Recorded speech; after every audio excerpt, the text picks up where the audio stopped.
La Zokamati Mateo. I call this meeting on Monday, December 15th, 2025 at 7:02 p.m. Before I begin with the formalities of my meeting, I would just like to acknowledge that I have issued a mayor's statement which can be found online on albanyca.gov regarding the rash of recent and recent wave of high-profile shootings that have been taking place, not just around the country, but internationally. And just want to hold space and acknowledge that I will be passing the gavel later, but our soon-to-be next mayor will be holding a moment of silence. So I do encourage those who are in person and online to stick around as we I'm trying to come up with the right words here because it's been a heavy weekend, but show our respects to those who have been impacted in a multitude of ways. That said, I will go ahead and begin our formal meeting. Item number 1, our land acknowledgement. City of Albany recognizes that we occupy the land originally protected by the Confederated villages of Lishan.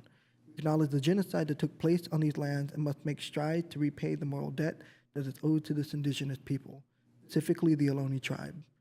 Thank them for their contributions which have transformed our community and will continue to bring forth growth and unity. The City of Albany commits to sustaining ongoing relationship with the tribe and together build a better future for all that now make this their home. City Clerk, roll call. Councilmember Hanson Romero. Here. Councilmember Jordan. Here. Councilmember Mickey. Here. Vice Mayor McQuay. Here. Mayor Lopez. Here. Thank you, City Clerk. I will now move on to ceremonial matters. We have one proclamation this evening, probably like my last hurrah as mayor, the Mayor's Monarch Pledge. I'll be reading there at the podium, and I invite community members Karen Nelich and Hillary and the tiny future council members to the podium with me as well.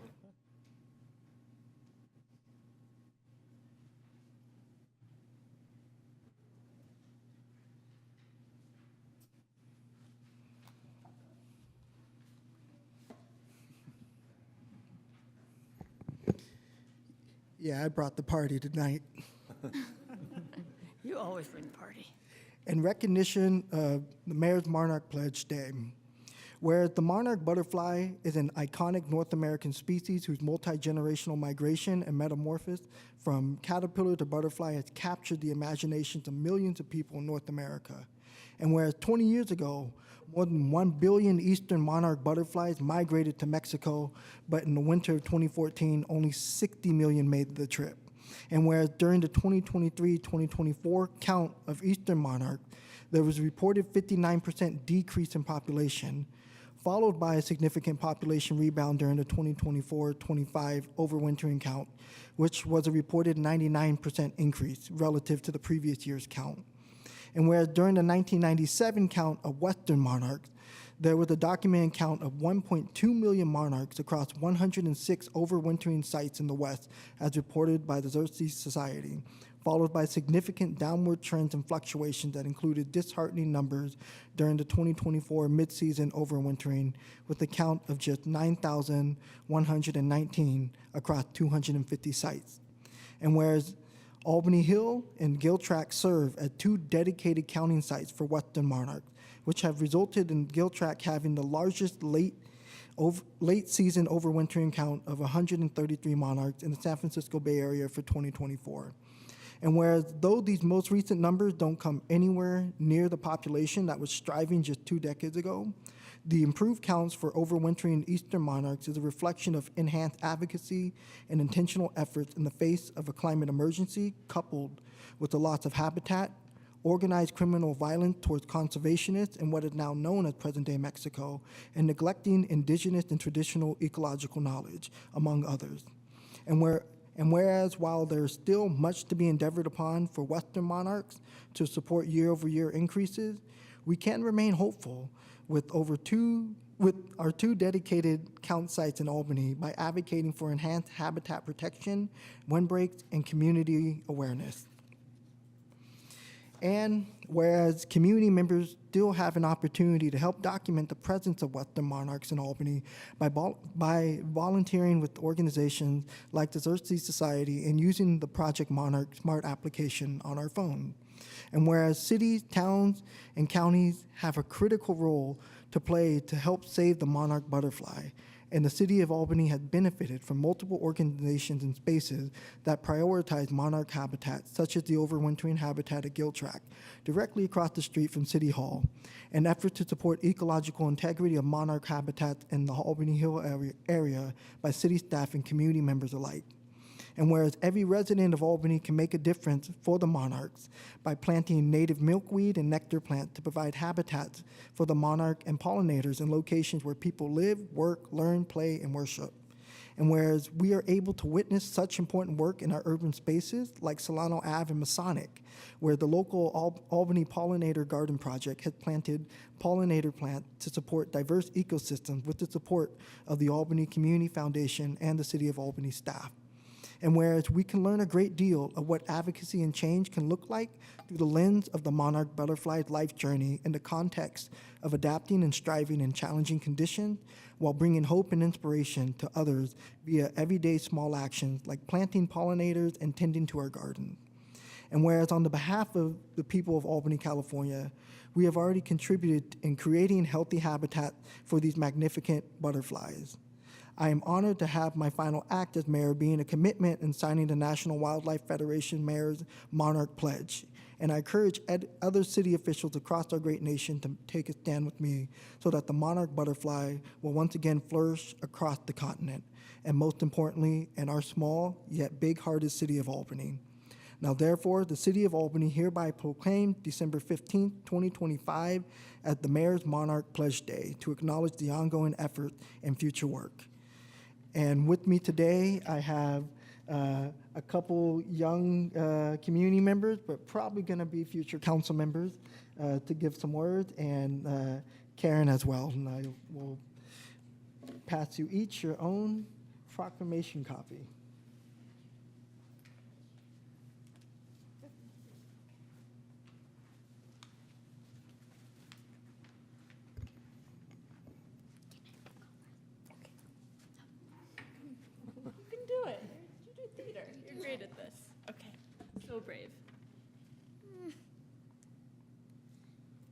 My name is May Tibbetts. 2 years ago, my class name was the Monarchs, and we learned that they are important for the ecosystem and help plants grow by pollinating them. I think it is good that Albany is taking care of monarchs because monarchs help bringing people together to understand nature. And I think they are pretty.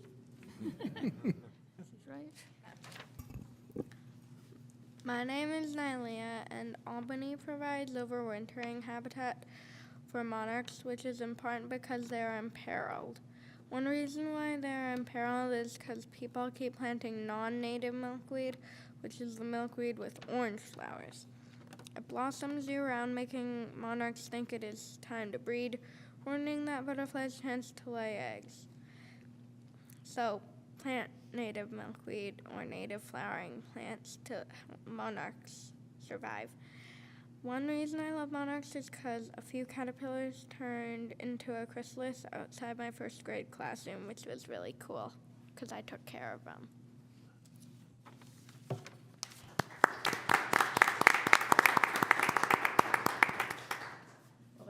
Act to follow. I'm grateful to accept this award on the behalf of the Albany Pollinator Project. I had the opportunity to plant a garden in the middle of the town. Peggy McQuaid had a lot to do with that and helping me communicate with the city and the Albany Community Foundation.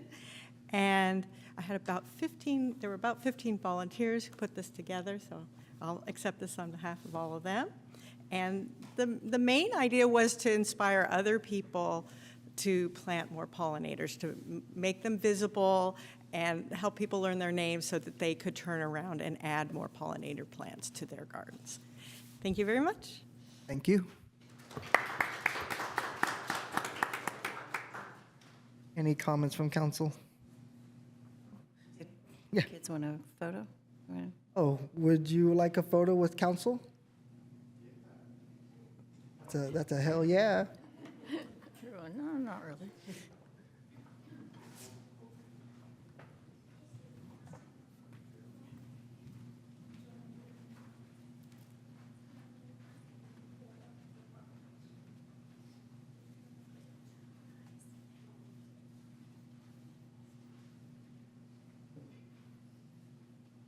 One, two, three. Thank you.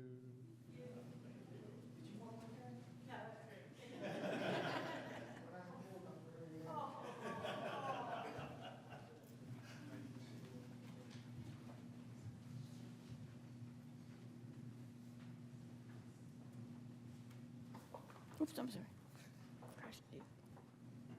I have a question. Yeah. So where, I heard Solano Masonic, imagine the Vice Mayor can answer, where specifically is the pollinator garden? At the torch. Oh, at the Torch, okay. Key route, got it. Thank you. Thank you so much. I look forward to seeing that, visiting. If you're looking for Councilmember Preston Jordan late tonight, you'll probably see him prancing around the torch. Again, thank you both for both groups for showing up. Really appreciate you showing up, but also the work that you've been doing in our community. And I was very intentional about making sure I invite the young folks here, because I think that goes a long way in demonstrating that the city recognizes the work of young people, what they're capable of doing, and I think we as adults can learn a lot from them as well. That said, I will close out this item for ceremonial matters and move on to the city manager report. City manager. Thank you, Mayor, and welcome, council, to your last meeting of the year. Your last regular meeting, that is. So recognizing we are in winter, and a reminder that we have the sandbags available during rainy season. The sand is down at Ocean View Park, just down the street, and the bags themselves can be picked up at our fire department front counter. You just need to show proof of residency here as an Albany resident. And also, if you need help with sandbags, Albany Cares can help. And their number again is 510-524-9283. Also, you may have seen in the lobby, based on action from the City Council concerning your discretionary fund contributions to important programs and services, we now have multiple red cards in a collection of different languages. Our staff did a great job in selecting a wide array, and we'll continue to monitor how those are used and restock on a regular basis. Also, these posters, there's some out on the table. The council each has one. Sanctuary City, thank you for facilitating this printing, and our staff will be going throughout the commercial corridors, offering them to businesses, and we also have them available at our city public counters. Again, we'll monitor the stock of those and keep apprised of whether additional printings should be conducted. Here in front of City Hall and around town, you've also hopefully seen the Fall Into Haiku, which is now displayed. Appreciation to the Arts Committee, as usual, for helping facilitate this program. Haiku theme this year is gratitude in 17 syllables. Appreciating our community. It's really a great wander around and read poetry opportunity. A reminder that we have the parcel tax exemptions and renter rebates still available. If you are a low-income homeowner or a low-income renter in Albany, you can submit an application for those rebates and exemptions. And again, Albany Cares staff can help facilitate any questions you may have on that. And also, all of the information is on our city website. I'm pleased to share that our sidewalk repair program, phase 11, meaning we've done 11 of these repair programs throughout the city to facilitate safer walking and use of sidewalks. It began construction and planned completion of construction is January 31st, so just around the corner. And that completes my report. Thank you. Thank you, City Manager. Do we have any questions from council? Mr. Mayor? I don't have a question, but I do want to comment on the Fall into Haiku, that the Albany Community Foundation was a major funder in Fall into Haiku, yet once again. Thank you very much. Do we have any questions from members of the public? I have one hand raised, but I'm not sure if they're for, if you want to speak for a city manager's report comment, please keep your hands raised. Otherwise, please lower. Okay. All right. That concludes the city manager's report. I will now move on to good of the city public comment. City manager or city clerk. Okay. Now, if you have comments for the good of the city, you may raise your hand, the virtual hand. We'll start with the people in the room first. Thank you. Hello, Mayor and council members. I am an Albany resident and parent. I want to talk about the public safety and health situation affecting children at 811 San Pablo Avenue. It's occurring in the only walkway to the TG After School Programs Taekwondo Studio. This is occurring in the outdoor dining area of the former Royal Cafe. There's an individual who has been camping there overnight, starting in, I guess, every afternoon. I worry for my daughter's safety as she walks through what has become this individual's bedroom and bathroom. He spits at people. He spat on me before. He shouts, mutters threats, and homophobic slurs. He urinates publicly. He leaves a puddle of sewage. This is the children's only walkway. This isn't the first time this individual has done this kind of thing. He has a history of targeting this specific organization. At a different location, they had to board up an entrance when he was doing the same thing. Now they don't have that entrance.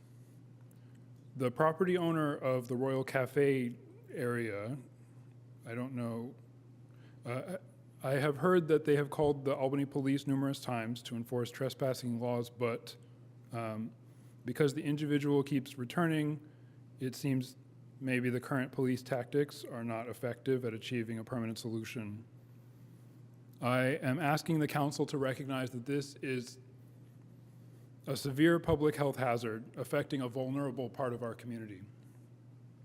I am asking the council to instruct law enforcement to prioritize children's safety and welfare at 811 San Pablo Avenue and to review their tactics that they have been employing at 811 San Pablo Avenue to maybe find a more effective response. And I ask the council to instruct the city manager and city attorney to work with the property owner and achieve a permanent abatement of this public nuisance. Thank you. Thank you for your comment.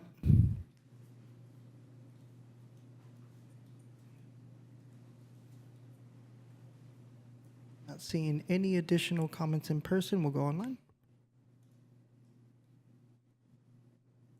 Hi, my name is Jean Wu. I am a member of the ACAC and also a longtime Albany resident. I'm here partly to support the concept that we need to have EV chargers in multifamily buildings at the request of Lucinda Young, because she's been actually letting other people use her charger because they live in multifamily units where there is no potential to charge and there is no actual public charging. So there's two parts to this. One is more public EV chargers, preferably level 2, and then more internal multifamily chargers, which can be street level or in parking garages. Those apparently can be both level 1 and level 2. The other thing that I think is a serious priority that Albany has not created an actual plan to develop the Albany Community Center into a hub, specifically a place where people can go if there is a severe disruption in services, such as an earthquake or flood or multiple other things that seem to be happening around the world.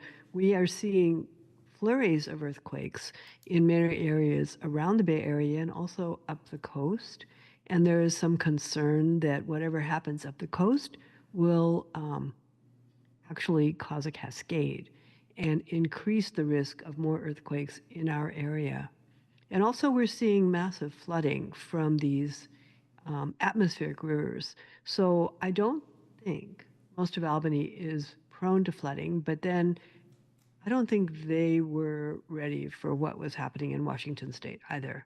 So I would like to include as a priority for the City Council and the Albany Climate Action Committee, prioritizing plans and creating a way to fund a, uh, a center at the Albany Community Center for severe disasters, earthquakes, and other types of weather events. And fires, as we know, fires are also a major risk. Perhaps not something we've recognized, but knowing that we are very close to Berkeley, and Berkeley is very close to a large wildfire-prone area, we need to be cognizant of that. Thank you very much, and I hope that this becomes a priority for both the City Council and the ACAC. Thank you. Thank you for your comment.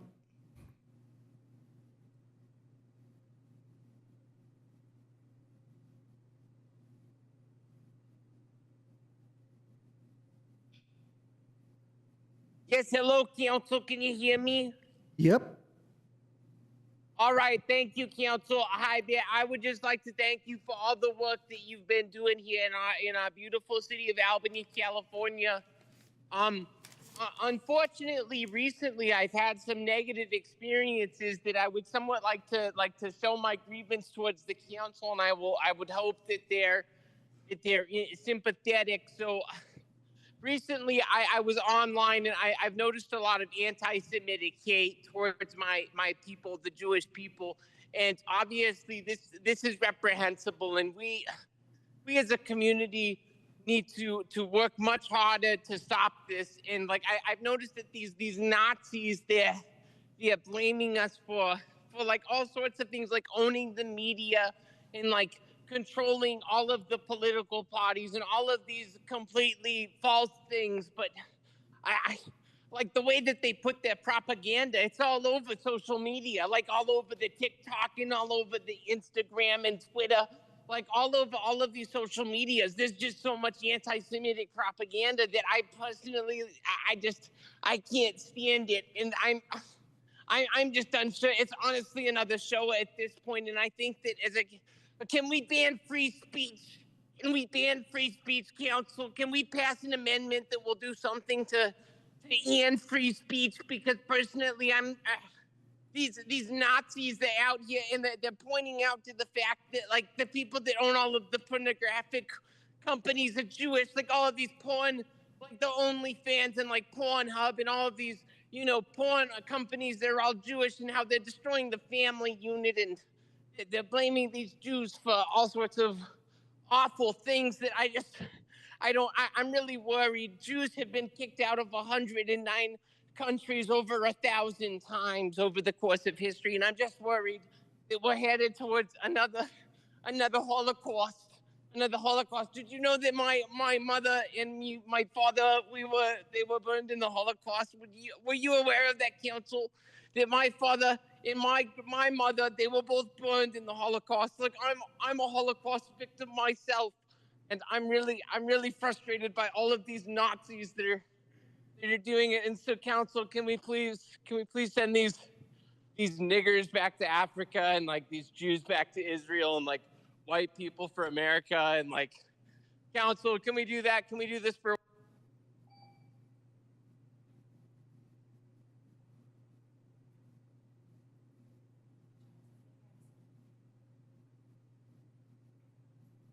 Good evening, Mayor and Council members. Thank you for giving me the opportunity to speak. My name is Yiyin. I drive an electric vehicle and I'm a parent of a 3-year-old. I'm here to ask the city to install more public level 2 charging stations at curbsides and public garages. I cannot install a charger at my rented home. This forces me to rely on DC fast charging, which costs 2 to 3 times more than level 2 charging. Fast charging also degrades my battery faster, reducing the lifespan of my car. I chose an EV because I want us and the coming generations to live and grow up breathing cleaner air. But right now, public infrastructure makes it unnecessarily expensive and really stressful for renters like me to make that choice. I think level 2 chargers conveniently located close to multifamily units would serve not only just my family, but the growing number of renters who want to go electric lack home charging access. I would love to see that clean transportation is not only conveniently accessible for homeowners, but also renters. Thank you for your time. Thank you for your comment. Thank you, City Clerk. Before we proceed, I just want to make very clear that I do not condone use of the N-word. That is very reprehensible and that is a deplorable demonstration of anyone, and clearly demonstrate that anyone who uses that term lacks any type of moral clarity in this world. I apologize for anyone who felt any impact or offense from the use of that term and hearing that during this meeting. City Manager, do we have any responses to any of the other comments that were provided? We are absolutely working on facilitating additional electric vehicle chargers. I will have our staff provide a summary update to the council on that early in the new year. A lot of great information and work going on, and I am absolutely confident that we will have additional chargers with a prioritization for multifamily dwellings. So we hear you, and we're doing the work. So I look forward to sharing more. Thank you. We'll now move on to item number 7, consent calendar. Items on the consent calendar are considered routine and can be acted in one motion unless anyone chooses to pull anything from the calendar. And anyone from the council wish to pull an item? Not seeing any. Anyone from the public wish to pull an item? Not seeing any. Looking for a motion. I'll move consent. I will second. Thank you. City Clerk?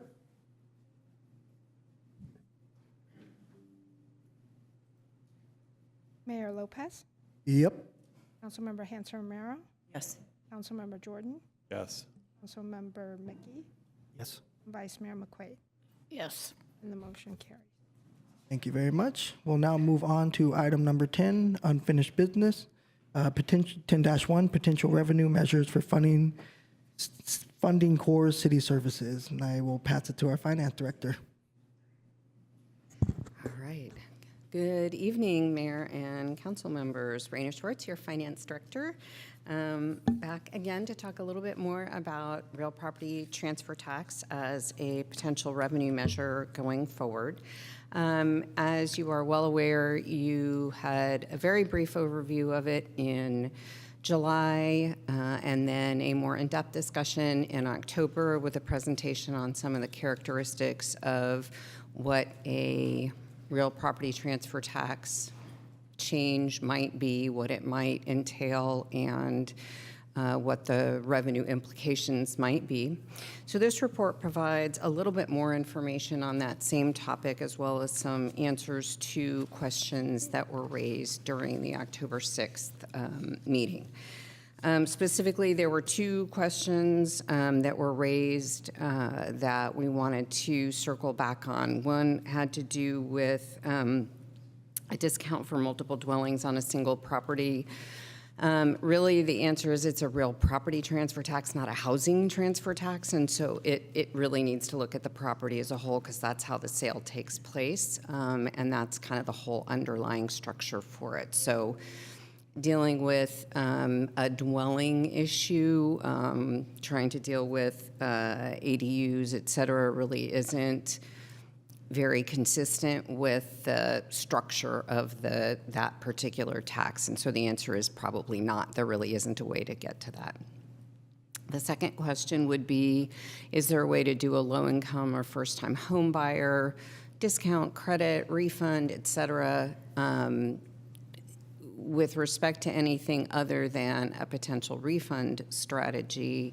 The answer is no. It's a private transaction between a buyer and a seller. They may make a decision about who pays what percentage of that total. That's individually negotiated per sale. And what gets reported to the county and the tax is a total. So that piece, we'd hardly be able to tell what we had kind of going into that. Similarly, there are out-of-town owners and there are out-of-town buyers. And so if we are working to determine ways to help our community, again, we would struggle a little bit with trying to figure out how to match that with a program that was based on this real property transfer tax. And any kind of refund program would be similarly complex to determine and really gets into the weeds a bit of how those transactions occur between buyer and seller. Not that it would be impossible potentially on a refund basis, but a pretty complex structure to get in the middle of in order to achieve that particular mechanism. So that's a response to those kind of two specific pieces that came up. And then as we look at what are the financial pieces of this as a potential revenue structure, there are as many ways as you can imagine to chop this up into pieces, small, large, complex, not complex, and try to determine what the appropriate structure is. There really are a couple of components that we would hope to get direction from the council on this evening to kind of fully refine what might come forward. One of them is there a revenue target that we're looking for? Because we can take a look at, how wide the range is between the bottom and the top in terms of the rate that's charged or the tiers. So, understanding what the goal is for an approximate revenue target helps frame what those numbers might look like. The second piece is, is there a preference for a simpler two-tier structure or a three-tier structure or a four-tier structure? The more tiers, the more complex it is in a sense for those in the real estate industry and buyers and sellers in general, but certainly manageable up to a point. And so that second piece is how many tiers, and then third, kind of what do we want to base the tiers on? Are we looking at sort of looking at averages and just taking, as the report shows, kind of a simple approach, 500,000, $1 million, $1.5 million, because those are numbers that people can kind of wrap their minds around? Or do we want to look at the data, as you see in the other sort of options table that's in there, looking at what is the bottom 25% of the average price, median price for the bottom 25%, second 25%, third, and fourth, otherwise known as quartiles, but really just chops it up into four pieces, equal pieces. And so, we can look at the data for, the data that I ran was the actual transfer tax data that the city received for the last almost full 3 years, just through October of 2025. I did, as just an FYI, exclude the one really big sale we had last year, which was the sale of the Belmont Senior Living, because it absolutely skewed everything. First, I had done it with that. I'm like, oh, it's so much money. Like, oh, wait, that's probably not going to happen again. And so it's really a much more accurate reflection of what we might be receiving from a particular structure of tax increase to pull that out of the equation as an absolute outlier. And so that was pulled out. But if we can start to hone in on that target, the number of tiers and how we want to define the tiers, and also confirm indexing, we can look at different means of indexing, but for many of our taxes, we already use a CPI measure. That's easy enough to do. It's a regularly produced number, so it's easy for us to get a hold of, and it is something that we could incorporate, similar to what Berkeley has done in some other communities. And so those are the areas that be happy to answer any questions on, or other questions, but really that those components will help us narrow in on something that if the council wants to move forward, we now have a real structure that we can bring back with a very specific proposal. So with that, I'd be happy to answer any questions. Thank you very much. Appreciate the report back. Do we have any questions from council? Yes, Councilmember Jordan. Thank you, Director. For me, it's convolved with what happens with the business license tax restructuring in terms of the revenue target. It's a little hard to consider in isolation. I'm curious what staff's thoughts are on what a good target would be, if you have one, based in the totality between those two taxes. I have some awareness, obviously, of what the needs are in the future, but. I can start that, and the city manager may also have comments. So the business license tax and the real property transfer tax, as you identify, are both sort of general taxes. So they would be used to meet a potential general fund operating need, and is the overall sort of scaling factors, if you will.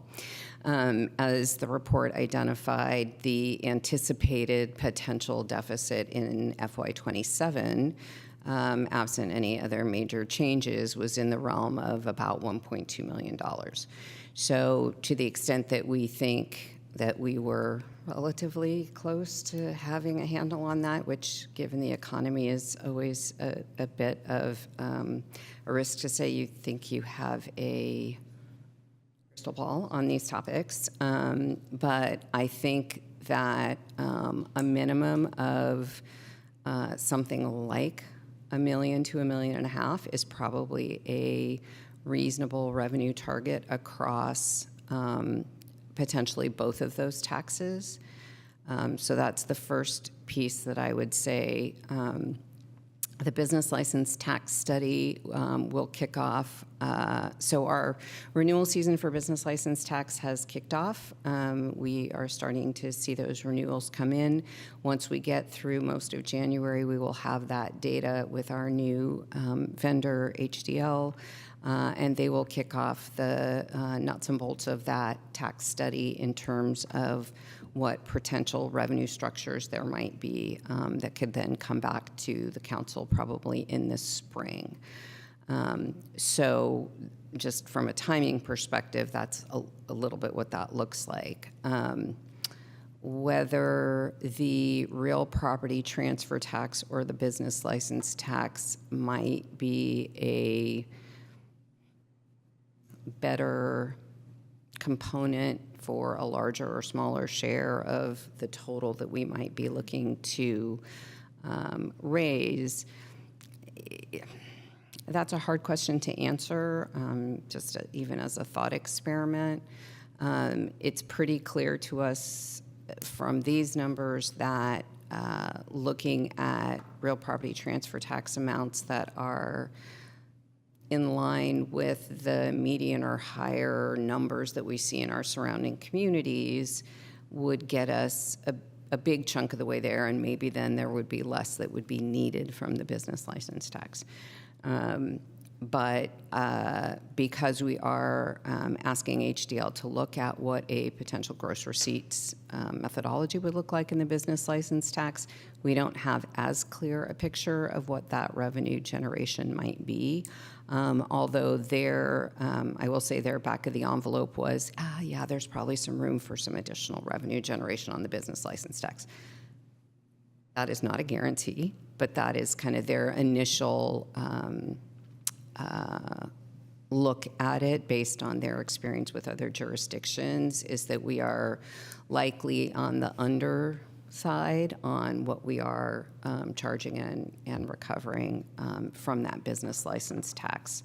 There will be a similar question to determine whether there are or what the appropriate scaling options or tiers or structure would be for a business license tax, just like this conversation about the real property transfer tax. So, you know, if we wanted to start at a thought process standpoint, I would say, you know, if we're looking at just round numbers, to think about 750,000 approximately for each of the two sources, that might not be a bad place to start.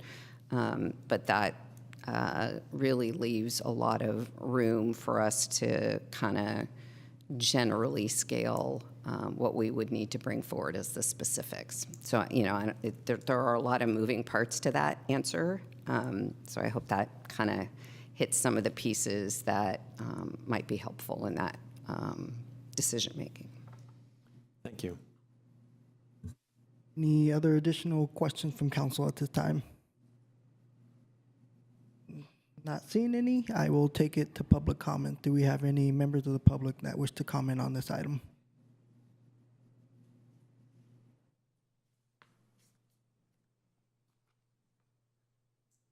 Good evening, Mayor and council members. Kieran Shenoy, Government Affairs Director with the Bridge Association of Realtors.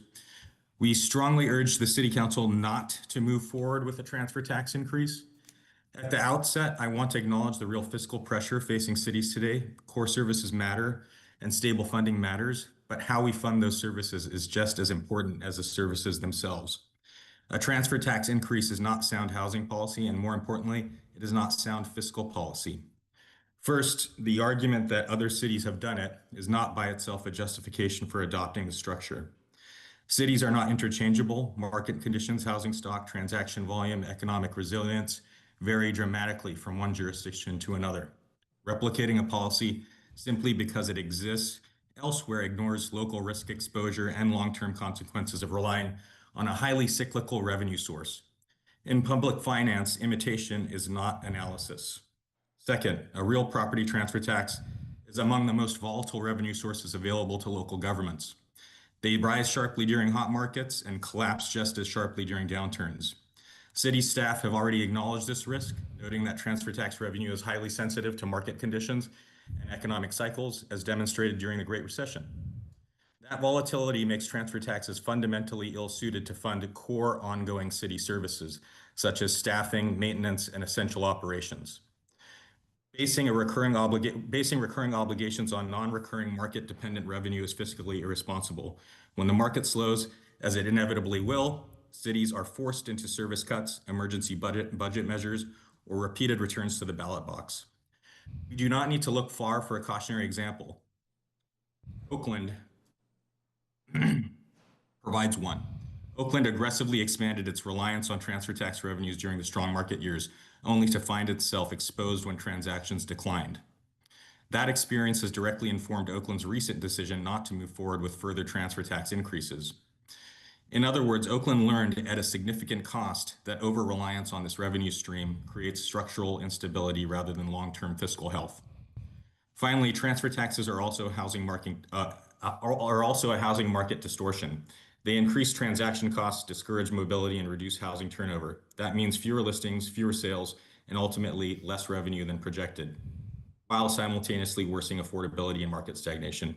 In closing, the Bridge Association of Realtors urges the council to reject the notion that volatile revenue should be used to fund stable services and to resist the assumption that adoption elsewhere equals good policy here. We encourage the city to pursue revenue strategies that are predictable, resilient across economic cycles, and aligned with responsible housing and fiscal stewardship. Thank you for your time and consideration. Thank you for your comment. All right, that concludes public comment. We'll bring it back to council for discussion. If I can just add one more thing that the city attorney notified me of, I guess I would say, not reminded me. As I mentioned the last time we were here, that there was a potential risk from a ballot measure circulating for signature that would not just make any such potential increase in the property transfer tax null and void, but would actually take away what we currently have. It does look like that has gathered enough signatures to go through the validation process to see if that has actually qualified. So that risk is real, present, and large. That's not helpful, I realize that. But, Oh, but it's good information to be thing. aware of nonetheless. Yeah, Councilmember Jordan. Yeah, so I was curious, and you may not know off the top of your head, what percentage of the general revenue that the city has currently comes or has come over the last few years, take your pick, from the property transfer tax? Roughly just under 10%, so 30-ish million, $33 million general fund, about a $2.8 million transfer tax budget absent the Belmont sale, which made it 3.8 million last year. So about just under 10%. Thank you. Thank you. Any other additional discussion on this item from council at this time? I have discussion. Go for it, yeah. Okay. I think I mentioned last time my preference was, well, first of all, I don't really know of many revenue sources that are absolutely stable. And I guess property taxes are, but those are special revenue sources, meaning they need to be dedicated to a specific purpose. So yes, it would be nice if we had a absolutely solid general revenue source that would never change, but I'm not aware of one that could cover 100% of the general fund operating budget. I mentioned last time we considered this that I preferred marginal rates rather than stepped rates. I have thought about that long and hard and played with numbers as I tend to do, and come to the conclusion that's not really probably that viable of a way to go for a variety of reasons. I won't belabor that more. So I do appreciate the staff bringing forward the step structure. And one of my goals is to lower taxes for properties in the lower quartile to help those households retain more of their wealth. Wealth inequality, as I said before, is at the highest it's ever been. There's a particular Fed branch that monitors this and has data going back to the 1910s. And wealth inequality is the highest it's been over that entire data series now. And political scientists have found when wealth inequality is very high, then bad things happen, and we are seeing bad things happening. So for that reason, along with very many others, I want to lower the rate for those properties in the lowest quartile. What I looked at was quartiles. And in terms of indexing, I'd prefer to index to some rolling number of years of sales to set the boundaries for the quartiles, because if you index to CPI, CPI does not track with real estate prices as they go up. And so what I looked at was 1%, lowering the rate for the lowest quartile from the current 1.5% to 1%, and 1.5% for the second quartile, 2% for the third, 2.5% for the fourth. And those breakpoints, based on the last 3 years, and it's been pretty remarkably stable, was $650,000 is the breakpoint between the first and second, 1.1 was the breakpoint between the second and third, and 1.49 was the breakpoint between the third and fourth on average over that time period. And with that rate structure, it appears, obviously, confirmation would be needed to generate a bit more revenue than the structure that was in the staff report, where it's 1.5% up to 1.5 million, and then 2.5% over 1.5 million. So it generates a bit more than that, not drastically more than that, but a bit more than that. So that's where I am. The model I'm interested in currently. Thank you for your recommendation on your analysis, Councilmember Jordan. I do recall last time Councilmember Mickey had some thoughts around the quartile system. Curious if you have any thoughts at this time.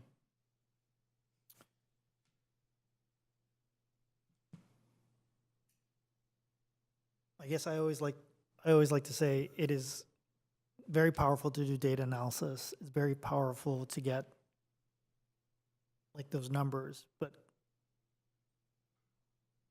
I do think it is beneficial sometimes for simplicity purposes to find ways of taking that and helping inform where the breakpoints are as opposed to using them as the actual breakpoints. But I am also not someone who does a lot of quartile work. So knowing that there are two people on this stage, on this dais that do that, I mean, I can also see the reasoning for using quartiles.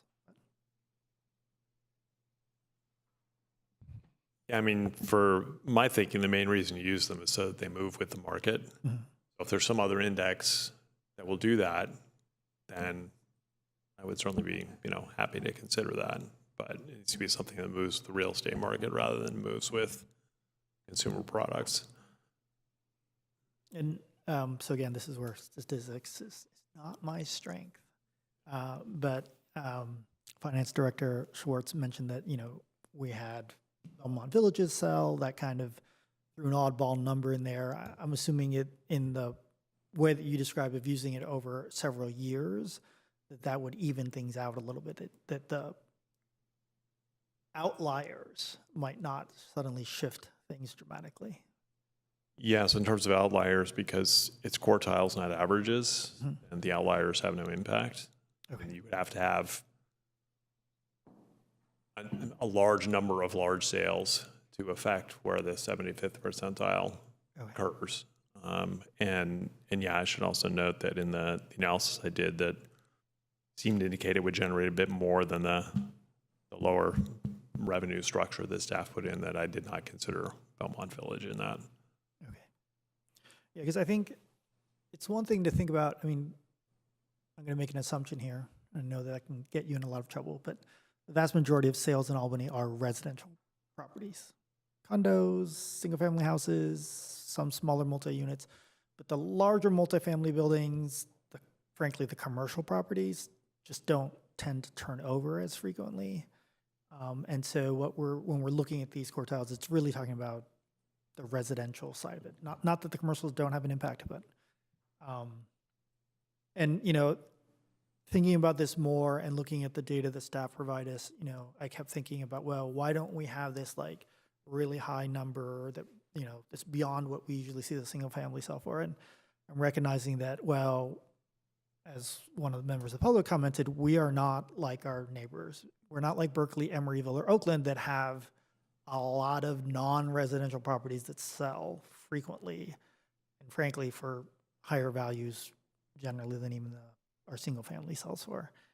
And so I think for me, I'm less inclined to think about this kind of aspirational cap number. And in thinking about more about the process that you've described with this quartile, I mean, that will in of itself produce kind of like, there is kind of this higher end. So I have become less resistance to the idea of using quartiles. Frankly, mostly because we don't have a lot of properties that sell for that $5 million number that I mentioned that LA has, or some of our neighboring communities. And we just don't have properties that big that typically sell.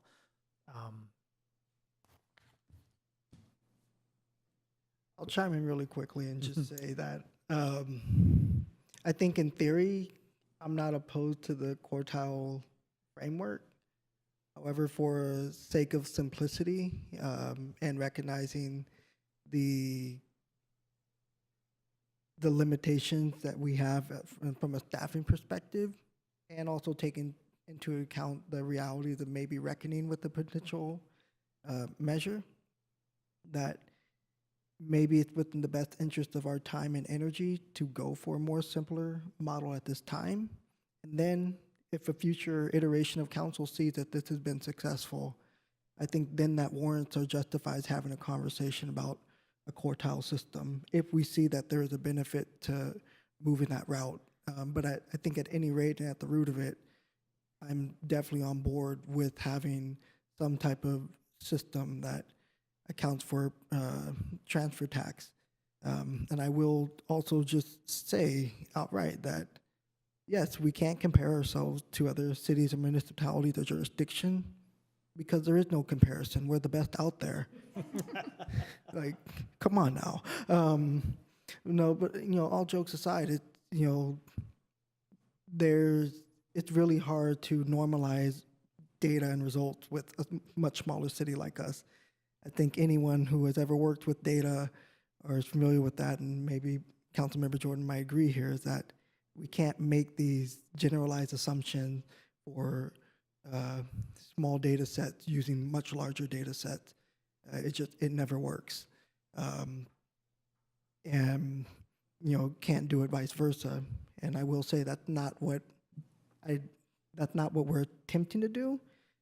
What we are exploring is recognizing that other cities have tried this method, and we've seen that there could be successes when facilitated properly and with solid guardrails. And I think we're on the cusp of that with what we have provided to us today from our finance director. So again, I'll say for simplicity's sake, I think the best direction at this time is probably to go with what's in front of us as further recommendation, with the caveat that I'm still favorable in theory to a quartile system. I just don't feel like it's the best use of our energy right now. I feel like if we see that there are successes and solid results with what we have in front of us, if it does move forward, and we also ideally see that there's no weird pushback via a measure, then I think that opens up the door for us to then have a much more intentional conversation about a quartile system. So I'll say I leave that door open, but again, for simplicity's sake, this is where I stand at the moment. Vice Mayor McQuaid. Well, I think I agree with everybody, so that doesn't work real well. I do like the simpler approach, but I also think we need to be looking really far long term, so we're not doing this in another 2 years or 3 years. I have a couple of questions now about quartiles. I think you said they move with the market. What I'm thinking is we're starting to see houses for $3 million. It's not quite as shocking as it was the first time. So there's a big difference between 1 million and 3 million. So the quartile would sort of move with that. Am I understanding that correctly? Yeah, if there's enough sales. So as I said, over the last 3 years of data, the boundaries have been very stable. Mm-hmm. So we've seen these sales at the very highest end, but at this point, it hasn't come down the distribution enough to change where the quartile boundary is. Right. So that was not necessarily what I was expecting when I did the analysis, but that's what came out. But it certainly could change. Could change. I mean, there's 1, there's 2, there's 3. Right. It seems like the trend is going in that direction rather than the other direction. And I guess, if I recall correctly, there's about, 100 sales plus. 111 last year. There we go. And We all bring something. 46 of them were under 1 million. Okay. And then my other question is, were we to do the quartile, what does that do to staff capacity? It's not really that difficult. It's, really we're going to take the total number of sales across that 3-year, say it's a 3-year period, we're going to chop it into 4 equal pieces, and we're going to look at what the boundary numbers are between the first 25%, the second 25%, third, et cetera. So the math is pretty straightforward on it, and it does, as you've been discussing, the high-end ones have been getting higher, but it's still, by the time you get into 25%, we're still in the range that you've been in, more or less. But over time, each one of those higher sales starts to, push that to a higher number within the top, 75% instead of the top 25%, et cetera. But it isn't a particularly onerous task for us. We are getting our data from the county now in a digital format, not just a printed format, which makes it so much easier than converting it from a PDF to a spreadsheet, which is a bit of a nightmare, quite frankly. So, if that weren't the case, it's kind of an annoying amount of work. This is pretty straightforward. I can say that I resonate with the pains of processing county data in my own research endeavors, so I wholeheartedly felt that. I had a question for Director. What other communities have implemented an adjustment in the measures they passed, or have any other communities? You mentioned CPI, what I am trying to understand is, in other communities, when they make an adjustment, is that adjustment announced and 2 months later it goes into effect, or is it that there's like a 1-year grace period? In other words, what I'm concerned about is you're thinking about selling your house, you understand what the real estate transfer are, and in theory, you could go and try and sell your house, and in the time that you've got it up in the market, that transfer rate could change. I want to understand what other communities are doing. Is it something where that transfer rate changes immediately, or is it something where it's like you announce it and you say, you announce it in the beginning of 2025 and you say in 2026 the rate will be, right? Like how much lag or maybe lead time do you have in that transfer? And I get that we probably can fine tune that, but it'd be helpful for me to understand what other communities have done, because I think people, both real estate agents and sellers or owners, could be shocked if they're not aware when the change would happen or when it would be announced and what time that would go into effect. Typically what we've seen is they get adjusted once a year. So there's that. And what the frame of reference is and, the timing of the impact could be determined, in advance, more or less at the council's discretion. We just push back a rolling 3-year period from whatever point we want to announce it, and then, so we have the data, and then it goes into effect whenever it goes into effect, probably something like July 1st or January 1st. January 1st is psychologically easier for most people who don't think in fiscal years. But we could structure it with, if the council wanted to see a 6-month advance, we would just back up the data to give us that number 6 months in advance, and it would be the rolling 36 months before that, or however it's defined. So we really have quite a bit of flexibility to do that, except that I would not suggest that we do it anything more frequently than once a year. That's more than enough. Most of the transfer tax amounts are not indexed, either by quartiles or CPI, so that is different. Certainly Berkeley is, but it is not the most common across what we do see in Alameda County and elsewhere. So, the idea of having sufficient advance notice to inform the market, I think, is valuable.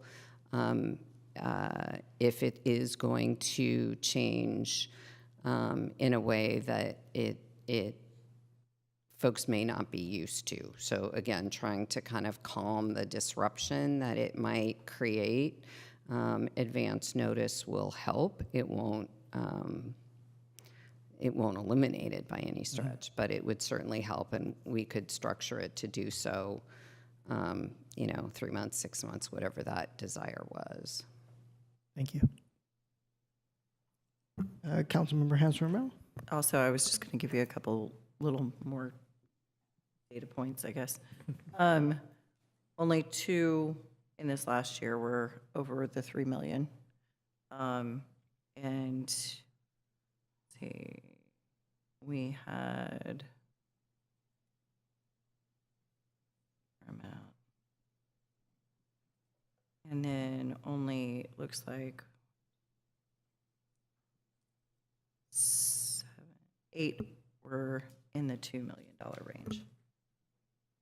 So we're not talking a lot of properties. So also just kind of keeping in mind, like, how much of this are you actually affecting? So. Anything else from council? I will say, I think the temperature check here right now tells me that maybe there's a majority that would like consideration of the quartile system to be evaluated and brought back to council. And I think now, after hearing that it's not as onerous as I had initially assumed, that I'm a bit more favorable towards leaning in that direction. Unless there's anything else additional from council, I don't believe this item warrants any action, correct? We don't need any action, just direction, hearing quartiles, hearing some contemplation of real property transfer tax and business license tax conceptually in staff's evaluations somewhat simultaneously to kind of look at those general revenue sources indexed by the values, not a CPI, so that as we see the relative number of sales start to, creep into those, a higher percentage of the sales creep into the higher value amounts, we would see the movement in those quartiles, and then also some definition of the advance notice so that the industry of buyers, sellers, realtors, et cetera, all would have as much of a chance as possible to understand what the implications are, so that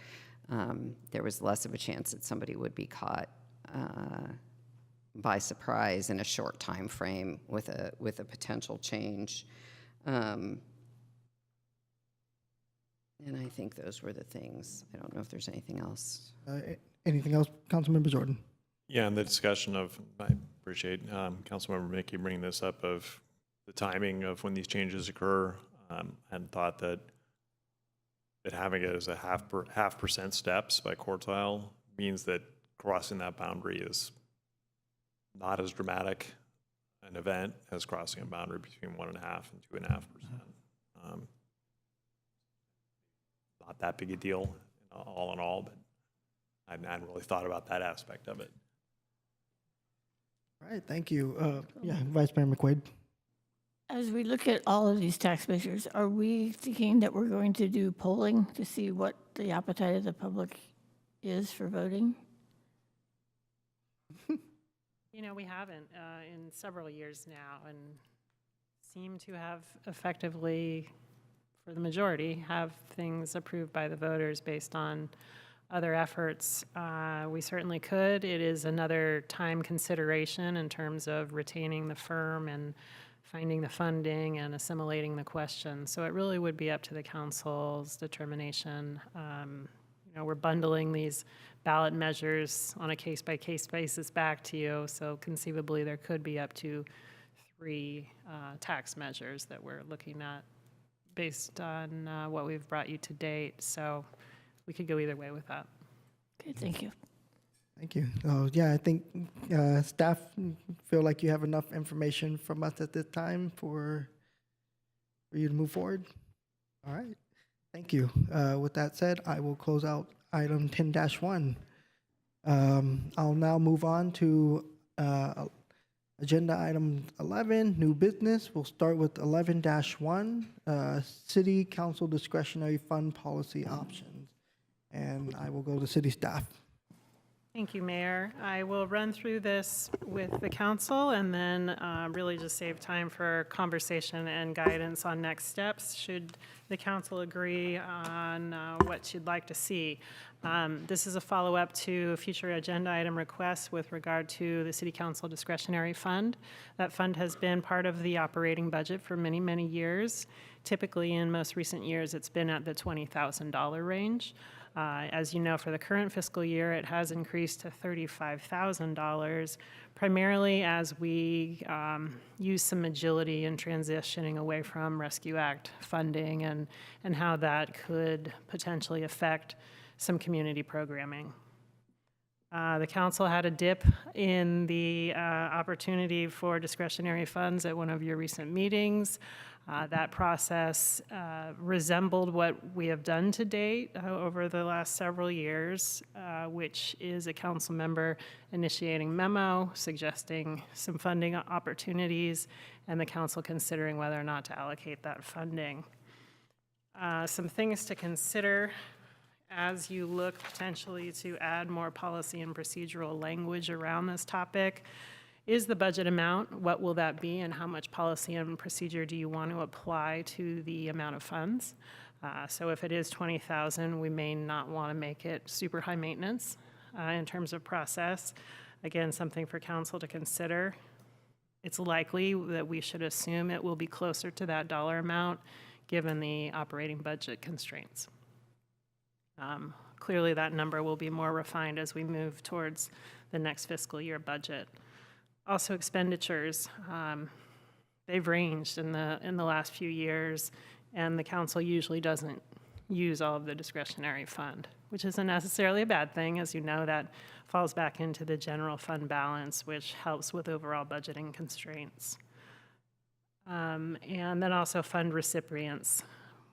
Typically, those have been to Albany community groups and nonprofits, and likely aligning with city's core mission values and ideally forwarding the council's strategic plan goals. Some options if you'd like to consider, certainly not all of the options here, but some broad strokes are to continue what you're doing, which is basically individual council members bringing forward recommendations, council considering them, deliberating on them, and taking action.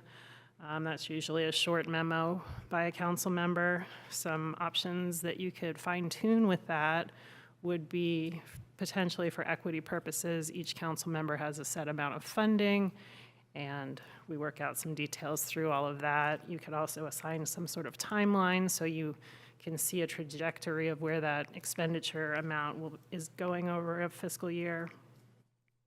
It's a fairly simple process in terms of the analysis on that, and mostly driven by individual council members and your constituents.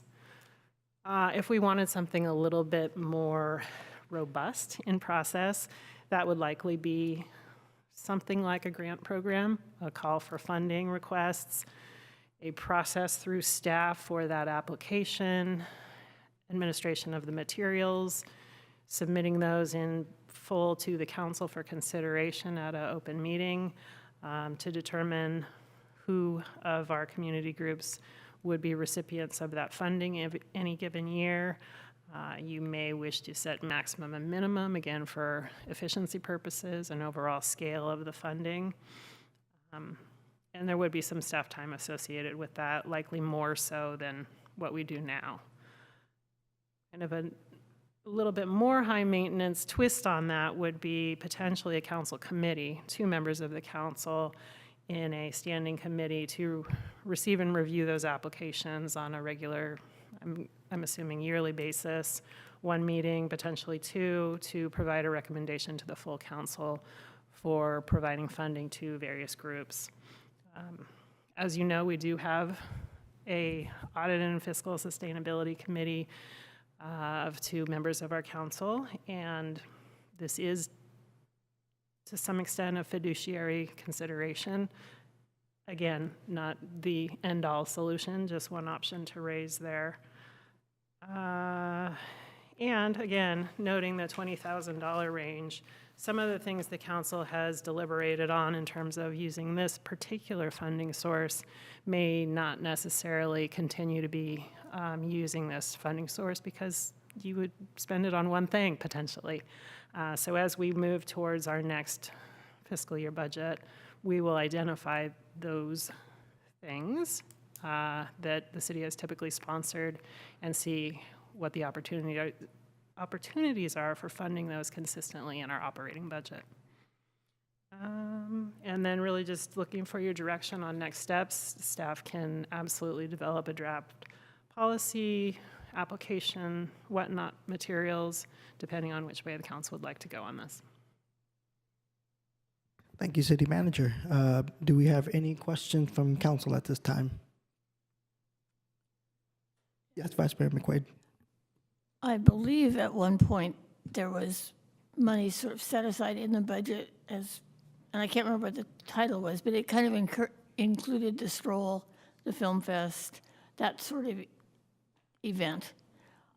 Is that still, that was taken out of the budget and then sort of morphed into this? Is that, am I understanding that correctly, sort of? It's a little twisty-turny, definitely. Again, with the Rescue Act funding, balancing our overall deficit, we were, with council direction, we were able to fund sponsorship of the Stroll and Strollish events with ARPA funding. So that helped us adjust. That's the most recent example.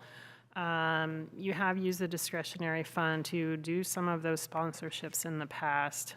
However, we have also, in certain budget years, done I think we called it community sponsorship, maybe even that straightforward. I'm forgetting the exact language. But that was funding to tie to community events. Okay, thank you. Thank you. Not seeing any further questions from council. Oh, go ahead. Just a clarifying question. Am I remember correctly reading in the documentation that was sent to us that things like the stroll could be in the economic development bucket? Absolutely. That's most likely the intention there, given the tie with economic development. We have another event that's funded through that same funding stream, which is the picnic holiday market that just occurred recently. So that's would be the intention, again, assuming overall budget numbers are working out. Thank you. All right, thank you. I'll take it to City Clerk for any public comments.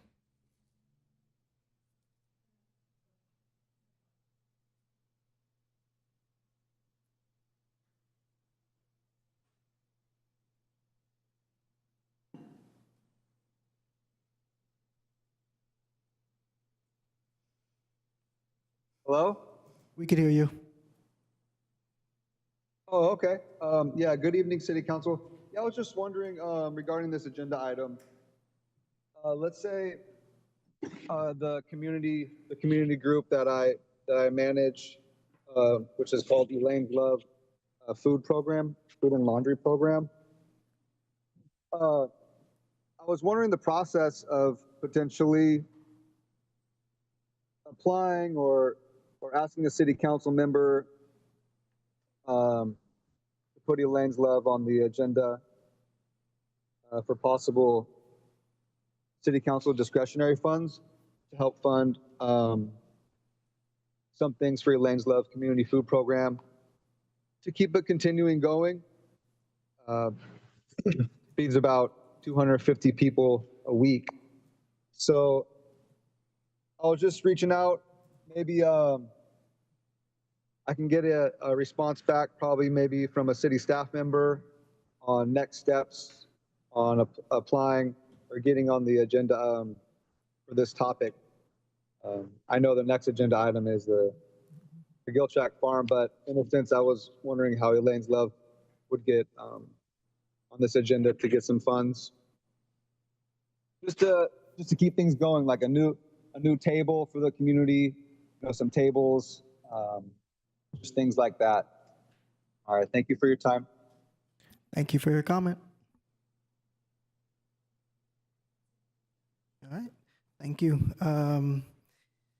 I will say, in regard to that comment, I think this is part of why we are discussing this item this evening, to determine how requests come in and through what processes that could take shape. So I definitely recommend, after hearing whatever direction council gives this evening, that follow in lockstep with that to understand how we would like to direct the use of discretionary funds. Bringing it back to council for discussion, getting a temperature check for any initial thoughts on the 3 proposals in front of us. Yeah, I really want to thank the city manager for bringing back this report and providing some alternatives. I think I have a general preference for the alternative that there is one time a year, like we do with Sweden beverage tax, where we as a council review people who have applied.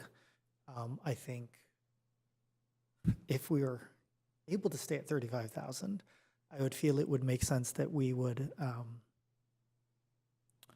only use a percentage of that at that meeting, only assign a percentage of that, so that during the rest of the fiscal year, if things came up that the community wanted to be able to help fund, that there might still be funds available, so that we didn't try to spend allocate all of the funds at once.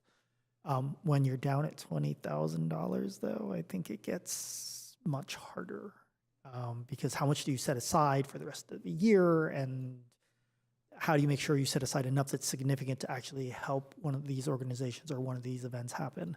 But I would appreciate the ability for us to really get the community and those who might be seeking funding to really think ahead of time, and for us to be able to see the variety of options that are available.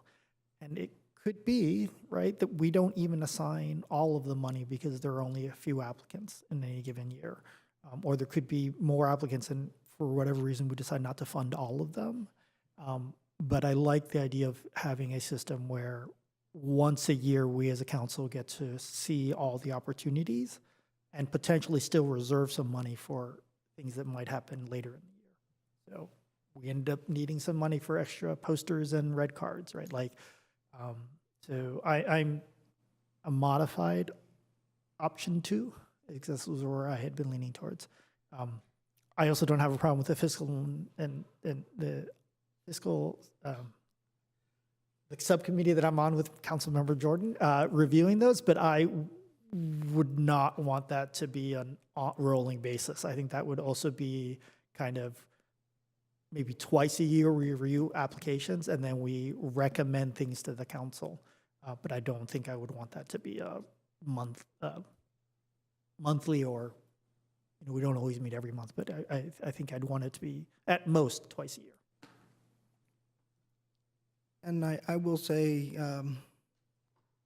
not opposed to that, or that being integrated to some concept of option 3. I think I like both 2 and 3 for different reasons that are on the staff report. I will say that it also helps level the playing field in terms of equitable access to information. As we just heard from a public comment, it sounds like an individual was not aware that there were available funds to tap into until now seeing something on the agenda. And so that is, I think, one of the bigger reasons why I had requested that we put something on the agenda pertaining to this item. I don't think guardrails is the right word to use, but like just being able to make sure that information is getting out to folks in a timely manner and that they have enough lead time to then present their case, whether it's via status quo, through a call for request for fundings, or a council subcommittee. However that takes form, there should be a proper way in which people, groups, organizations are able to request from council. Because status quo, it can get messy really quick. And not making no jab to anything else on the agenda, but just, we are now going to have damn near consecutive council meetings where we have talked about use of the discretionary funds. And so that's where I get concerned is it valuable use of our time as council members and valuable use of staff time? If a request comes up, another request comes up, and we love all these ideas that come from our valuable community members and organizations. So with all that, just to say that I am definitely on board with what you're proposing, Councilmember Mickey. I think if we end up finding a consensus with that, there may be a pathway to move forward on this agenda item, but I want to give the floor to other council members to speak. Vice Mayor McQuaid. So I have a little different approach. The title of this is Council Discretionary Funds, and I've always thought of that as funds that the council is going to spend on projects the council is going to do. For example, I've used it for United Against Hate programs. I did a housing forum several years ago, and we used that money to give honorariums to the speakers. So it's that, in my mind, it's that sort of thing that it's something the council is doing the work on. It's not a grant program like the Sugar Sweetened Beverage program. We have that. And as we've noticed, you can morph an awful lot of stuff into Sugar Sweetened Beverage. You know, there's a lot of ways to sort of massage that. So I don't particularly favor the idea of setting this up as another grant program. I don't think that's really our role. And I think we should think of it as the $20,000 and not spending all of it is what we've done in the past. What else do I want to say? You know, I think, and there's a couple of things coming that I think we need to be cognizant of. One is how we're going to replace some of that ARPA funds. We really need to, at some point, have a serious conversation about that. And the other thing is 2027 is the 100th anniversary of the city charter and the police department. And we may want to start thinking now about putting some money aside for recognition of those events.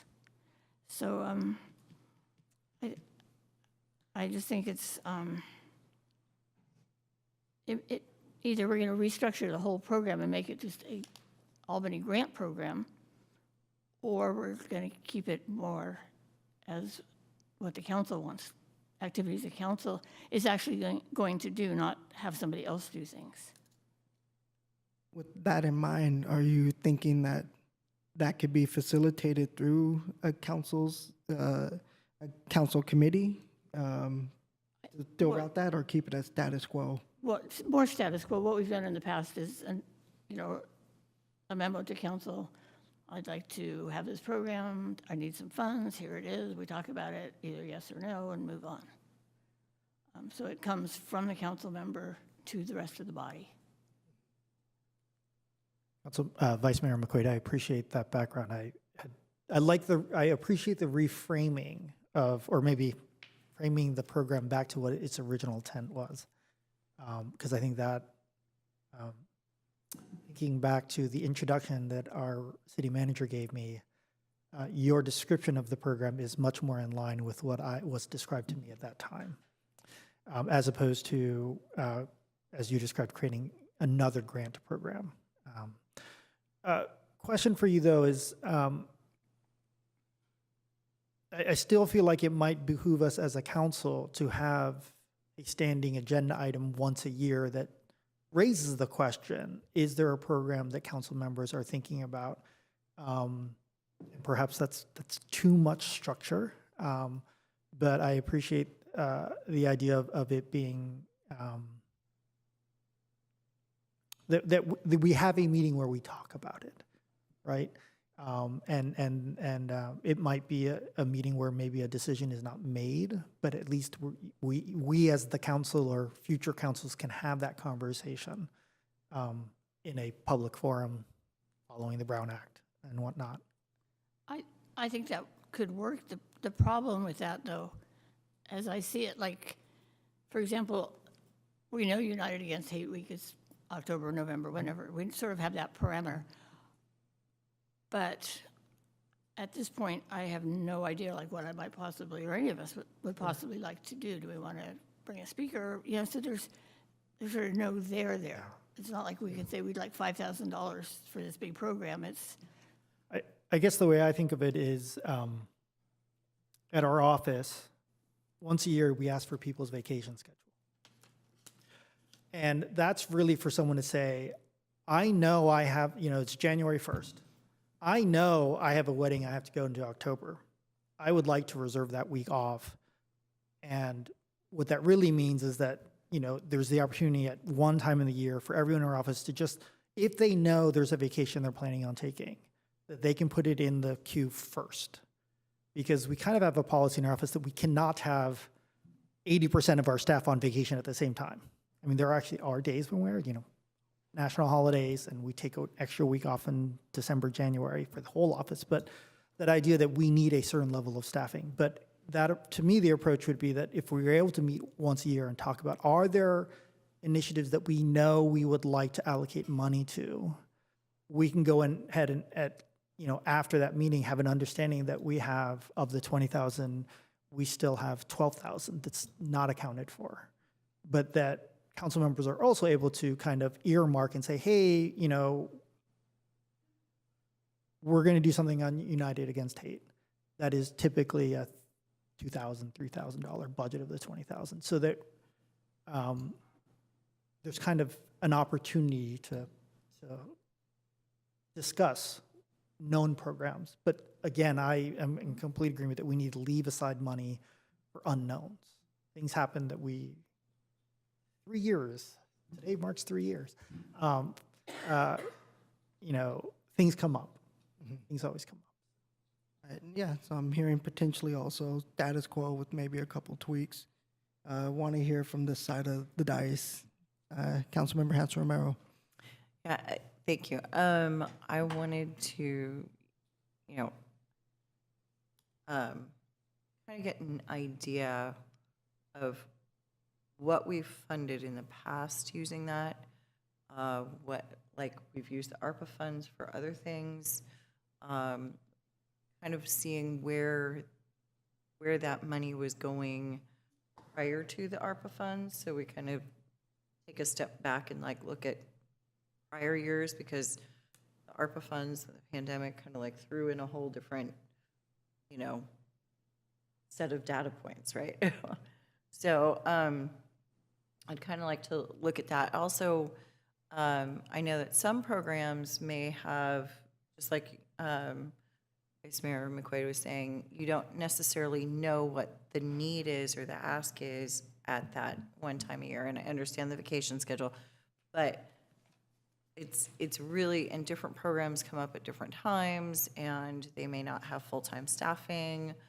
There's a lot of different things. I know that, we worked with Berkeley, who was doing this grant program, and it's just a giant pain in the ass.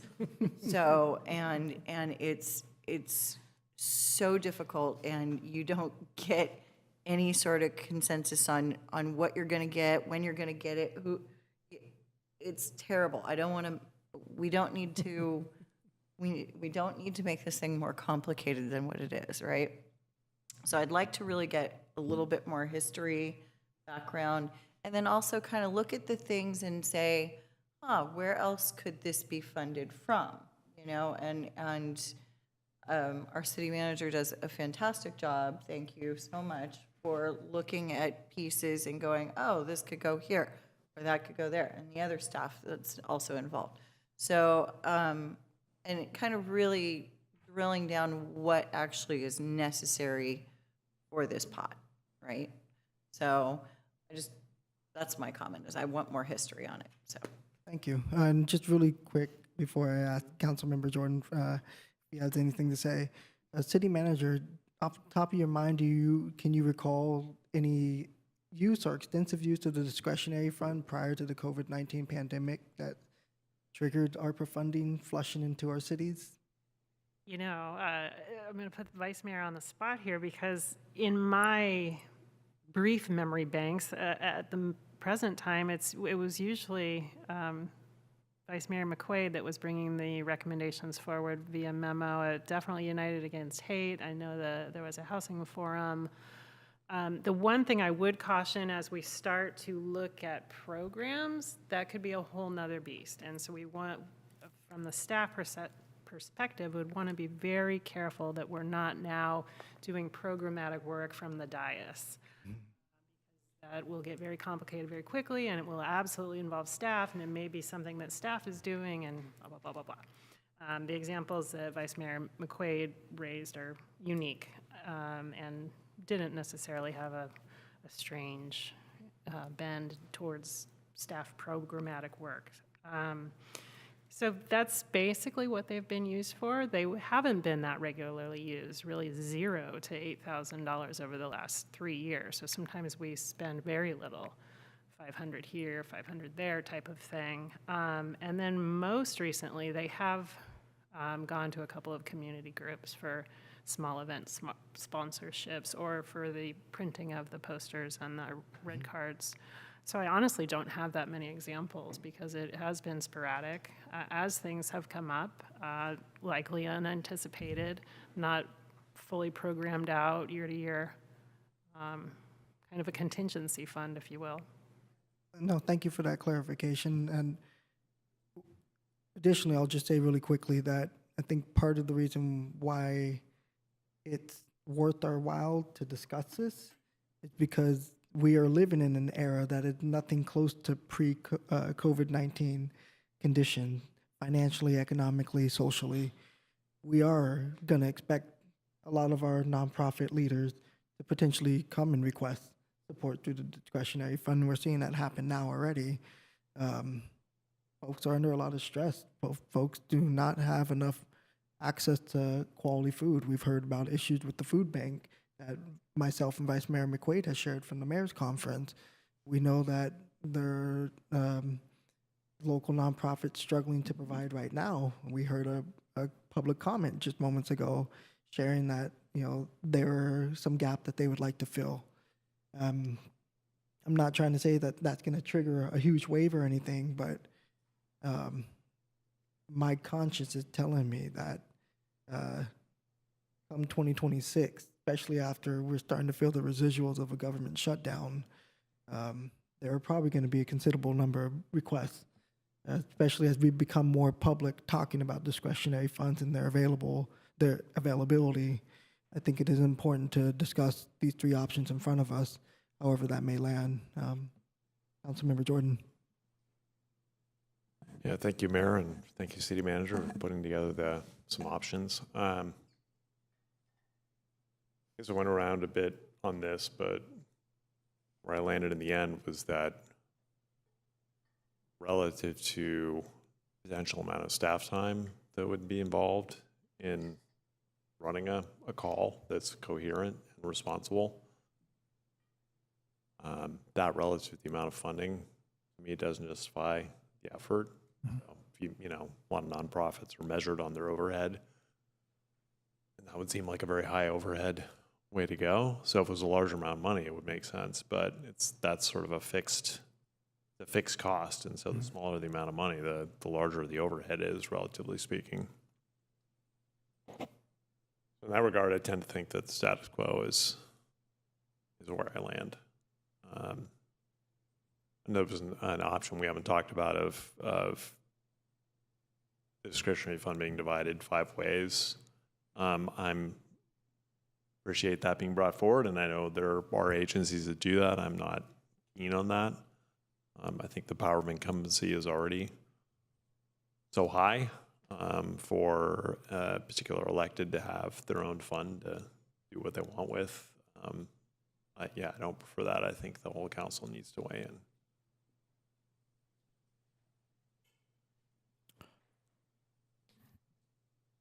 Councilmember Mickey? Yeah, thank you, Mayor. I really appreciate the discussion we're having right now because I think it is making me think of this a little differently. And I think I'm going to probably retract my idea of going through a grant process because the issue with doing it as a grant process is it's too easy to say yes and spend all 20,000, right? It's like there's this pot of money that is up for grabs. Anyone can claim it. Yes, we as council have to approve it, but sometimes it's hard to say no. Whereas this is particularly why I appreciate Vice Mayor McQuaid's description of the way the program is run in the past is it's really about us as council members saying, hey, there's something that I would like us as a community to do. I'm not asking staff necessarily to do it, or can we use the discretionary funds to help cover these things that are important to us as a community to have a conversation or to for us to make a statement. And in that sense, and it's going to be hard in our next conversation, next item, I think I am leaning more towards this being something where the intent, if nothing else, if we could come out with a policy that the intent here is that these funds truly are for something that a council member or council members want to do, as opposed to someone coming to us asking us for money to do something. Exactly. And again, that more clearly aligns with my recollection of when my onboarding happened, of what the intent of that money was. I have talked to the city manager about a couple ideas that didn't go anywhere for a variety of reasons. So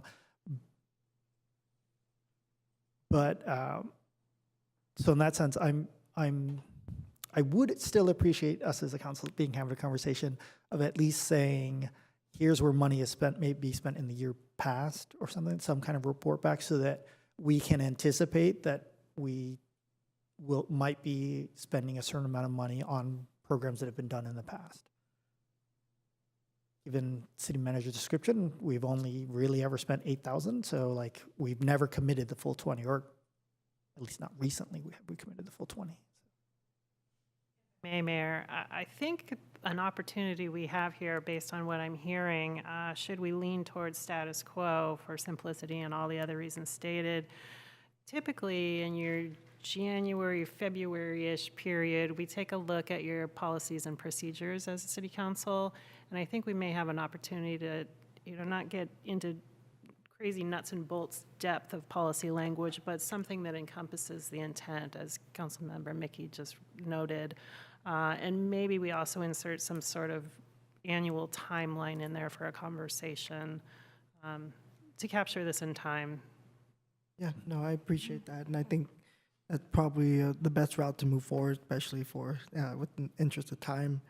I will say if that's where we're at in terms of recommendation from the dais, did that require any action, or is just good with staff taking information? It's very helpful direction. If the council generally concurs on that, that's how we'll move forward. Okay. Councilmember Jordan? Yeah, but I have a little bit of hesitation about limiting it to events, programs that the city council members themselves are going to run, because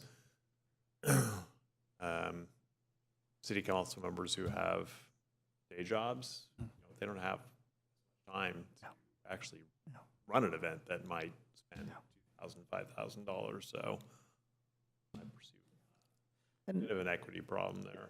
I guess where I would go with that, Vice Mayor, is that when we have this policy question in January or February, I mean, my inclination would be preference for, as opposed to can only be used for. I am not a fan of writing things so prescriptively that there isn't the possibility of funding other things or using the money in other ways. And I concur with you that that would be a limitation, whether it's during the weekday or during the day, or when you would typically hold a public event. You might work a night job, which means you can't run a session that would be accessible to the public, or you might work over the weekend, or you might have other commitments during the weekend that would not allow you as a council member to run something at the time. So sorry, that is not what my intent was. My intent was more to say that there is a preference to, and that the intent is that primarily for that. But what I don't want it to become is what I was beginning to think of this fund as, is literally a fund that anyone could ask us for money and we are just doling it out. As opposed to really the intent is saving it for those events that are, I think you can also think of it, if you had an idea that you wanted to do, but time-wise couldn't do it, partner with another council member. And so that there's some buy-in from the council. It's not just passing it to somebody else to do. It's sort of what we're doing for the community. Yeah, I mean, I still think there's an equity there. council members who are working for a living and those who are not doing that for whatever reason.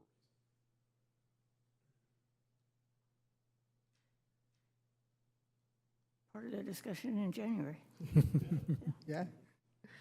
All right, well, I think staff has adequate information at this time. So with that said, I will close out item 11-1. We'll move on to item 11-2, request for use of city council discretionary funds for the Giltrack Farm. And I will pass it to Councilmember Jordan.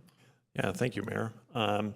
So as the council will remember, out of the sugar sweetened beverage tax in the prior year, a field trip program between the Giltrack Community Farm and the USD was funded. If I recall correctly, I believe that was $35,000. And the final report was attached. My perspective, it was incredibly successful. The only time I've ever teared up, I think, hearing something here at the Days was hearing how successful the program was and how it engaged students. Seems like a field trip unlike any other that I know of, certainly unlike any other that I ever went on. I don't remember really any of the field trips I went on growing up. And so in that sense, it's just both engaging and an incredibly unique opportunity that is right within our own city. And I think that's part of what makes it so engaging, is that the people who participate can go back. There can be some follow on. And so in that sense, it's a real leverage. Obviously, you've read that the school district is putting in money this time, even though its budget is incredibly tight, which I think is incredible and a proof of the concept that the council is willing to fund this and get it going. And now the school district sees the value and is putting money in. And so I support this request to be able to continue the program. It's less than a third of what was requested last year in order to be able to continue. The value in having this here now at this meeting is that I presume teachers are planning their spring semester now, and to wait later would reduce, I would think, the efficiency and the effectiveness of the program. So I'm hoping that the council will decide to fund this. There is the other piece of Verona Hill, which the idea there is further integrating those new residents into our community, being able to reach out to them and to fund the farm to be able to do that. So thank you for your consideration. Thank you, Councilmember Jordan. Do we have any questions from members on the council? I have a lot of questions. Oh, Peggy. My first question is, we just decided to discuss how we're doing this in January, February. Why would we now turn around and do something we're not discussing? So I think what we decided was that we will discuss the policy of how this fund should be used in January or February. We haven't made a decision on that policy as of now. And my understanding, I mean, other requests have come up of this nature. This one may be larger, but it's not out of line with what has been happening since I've been on the council. So until we adopt a policy, to me, this seems within the realm of the status quo of how this discretionary fund has been used. Okay, I'm not sure I agree, but I understand it now. But again, it didn't, there's nothing written from council members. I guess I'm not sure how this came about and why it's on the agenda. There's always been a staff report from a council member saying, well, like Robin did last time. Mm-hmm. And it's just kind of not there. Yeah, so I was approached by the Giltrack Community Farm, and they have a proposal, they have a budget, so the pieces of a staff report that would normally be there are there. I could have written a cover memo, but I don't feel that I would have added much to the information that they have already provided as an organization. So, okay, then just to ask questions about the actual document. Has there been discussion with Albany Cares and Verona Hills regarding the proposal? I'll refer to the representatives. Yeah. Actually, Let me ask all my questions, and then they can answer them all together. What is UC contributing to the project? What other funding sources have been reached out to? What the full operating budget for the coalition actually is, where do they get their funds? Is the $10,000 from AUSD a commitment or a matching grant? And then how many field trips were there last year? And did each class go one time to the farm? So those are my questions. I will offer, I believe, the number of field trips and the number of students that participated was in the final report. Right. Other questions? Yeah.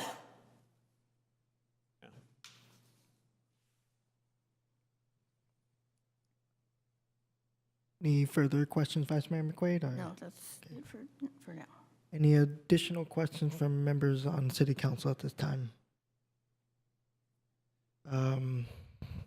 And would now be an appropriate time to ask if there's any staff from the Guild Track who could answer the questions that Vice Mayor McQuaid had?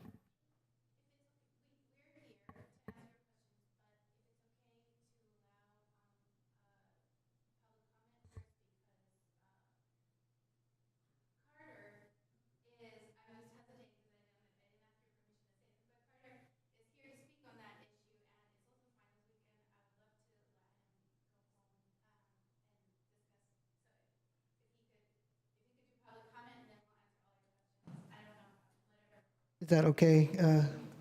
Sure, we could just do public comment, and as part of that public comment, Giltrack can answer questions, and you may take the student first as part of public comment. All right, sounds good. We will move on to public comment, and looks like we'll start with Carter.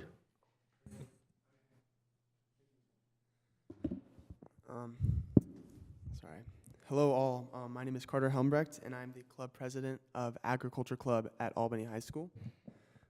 For our club, we volunteer weekly at Giltract Farms, which is right across the street. I'm sure you all know.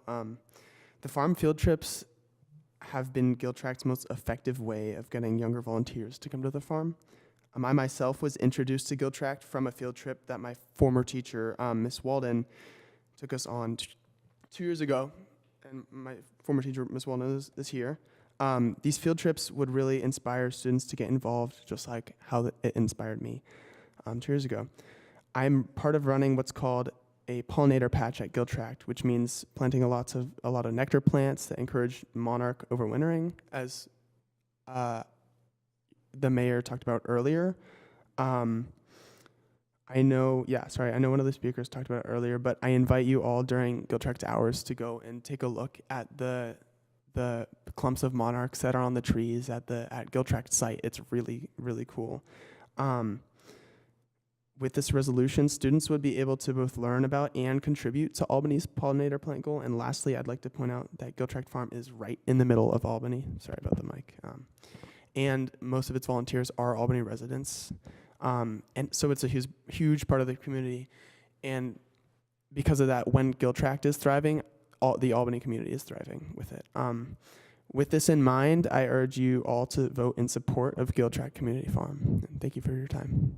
Thank you for your comment.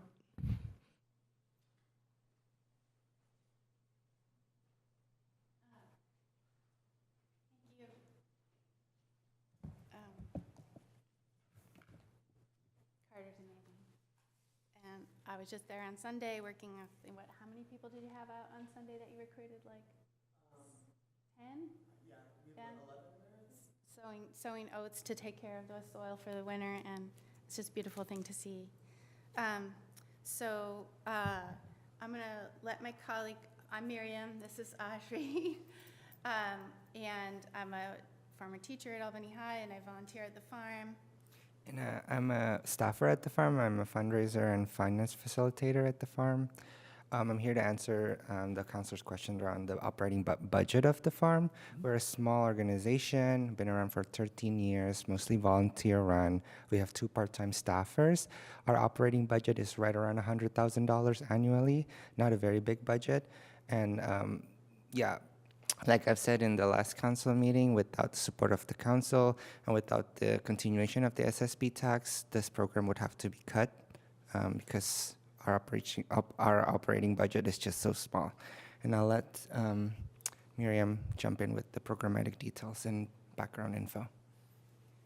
So again, structurally, this is an unusual request and an unusual process, and it is so for a reason, and that's because the soda tax was not able to do the kind of funding that it had done. What's been changed here is, so this is kind of an emergency and an out of the normal request, and we would certainly not expect to be doing this in the future. What we're trying to do is salvage a program that and leverage the involvement of the school board and bringing in some new money that way, and that in turn leverages all the resources that the university puts into the farm and the buildings at the farm and the general operations of the farm. So I think that because we're building this partnership and we sort of started it with the soda tax funds, if we can do it this time, that we're on our way to something else, and that is definitely where we would like to be, is not here doing it this way, but in a three-way deal with the university and the school district and making up bigger plans, yeah? So, and preferably even with outside funding, which we've been working very, very hard on. But here we are. This is what we have. We have half of a year left, and we'd really like to do this. Specifically, the previous program, there were multiple field trips. I think it was about 30, so 540 students. Each of those were coming through one time in one field trip, so we were able to recruit a lot of teachers and get a lot of folks involved, and we want to kind of sustain those teachers. I'm hoping we're able to answer questions. So I think the other question had to do with, we talked about process, we talked about numbers of students, we talked about the school district's money is a matching commitment, so whatever you agree to fund for the field trip program would leverage that much from the school district, but we are definitely working to maximize that amount and exceed that amount if we can. That's the bottom line. We're not limiting our ask to them in any way. I think that maybe answers that question. What did I miss, Peggy? Mm-hmm. Yeah, did you talk to Albany Cares or Verona Hill? You mentioned you'd like Verona to. Hill. So that came about as a sort of add-on. We've been talking to Councilmember Jordan since, April of last year about this, right? And in the soda tax process. And one of the ideas Councilmember Jordan had was about the as we've seen, the need for alternative structures of food delivery in the community in times of need. And one of our volunteer farmers who comes all the time is on a board of SAHA, which is the nonprofit organization that manages Verona Hill. So we were already working on outreach, and Councilmember Jordan was interested in supporting that outreach, and we said it shouldn't just be Verona Hill, it should be all the low-income housing facilities in Albany and senior housing facilities in Albany, and we should, do it in a thoughtful way. This additional funding would give us a little bit of leeway to do a better job of that. Are we doing the outreach to Verona Hill? Yes, I was just over there trying to get them to the Winter Festival. It's taking time to work out kinks. And Joy, who is on the SAHA board, had a family tragedy. So things are a little bit, but we are working it, and we will continue to work it, funding or no funding. It's just that the funding would allow it to be meaningful, stress, and global, and not just Verona Hill. But I think we have, in Joy and myself and Councilmember Jordan, a really good team, and we can make something happen. And what does the university contribute? So the university pays for all the utilities, the university pays for the building, the university pays for some of the administrative overhead, the university pays for... The land that the farm is on is universities. University land, yeah. So, and the management of that, including, just trimming the trees and all of that kind of management happens through the university's funding. So this is very much leveraging university funding. And not just that, but the university is so excited about this program that they've committed, administrative folks have been from higher up in the university have been coming down just to see the kids at work. and to talk to them. So this has got everybody thinking. We're on the cusp of making something really cool happen. We just need a little bit of money right now to keep it through, and we knew that the council was committed to it, so we knew the council wouldn't want to drop that ball. So that's all that's happening here, is a discussion that started in April, coming to you finally on paper, because this was the soonest we could get it to you. I've got a question. Have you reached out to stopwaste.org at all? Because they've got a lot of program connections, funding sources. They're doing a lot of work around this right now. Has that been? We have so many applications in process that, yeah. Yeah, and we've partnered with them in the past, and we've gotten support from them for our compost hub. So it is something that we're constantly scanning and constantly working on. And the compost hub is very helpful. It's a great collaboration that we have going. On Sunday, we were trying to get leaving, and folks were still coming for compost. Yeah. Any other questions from council from Field Track? I do have a couple questions myself. I think they're more around process, not process with discretionary fund. But I am curious, and this is no shade to you, Councilmember Jordan. I know you're steadfast in your advocacy. But I'm curious as to why myself, who is the appointee for the Dean's Advisory Committee for the Gill Tract, was left in the dark around this request.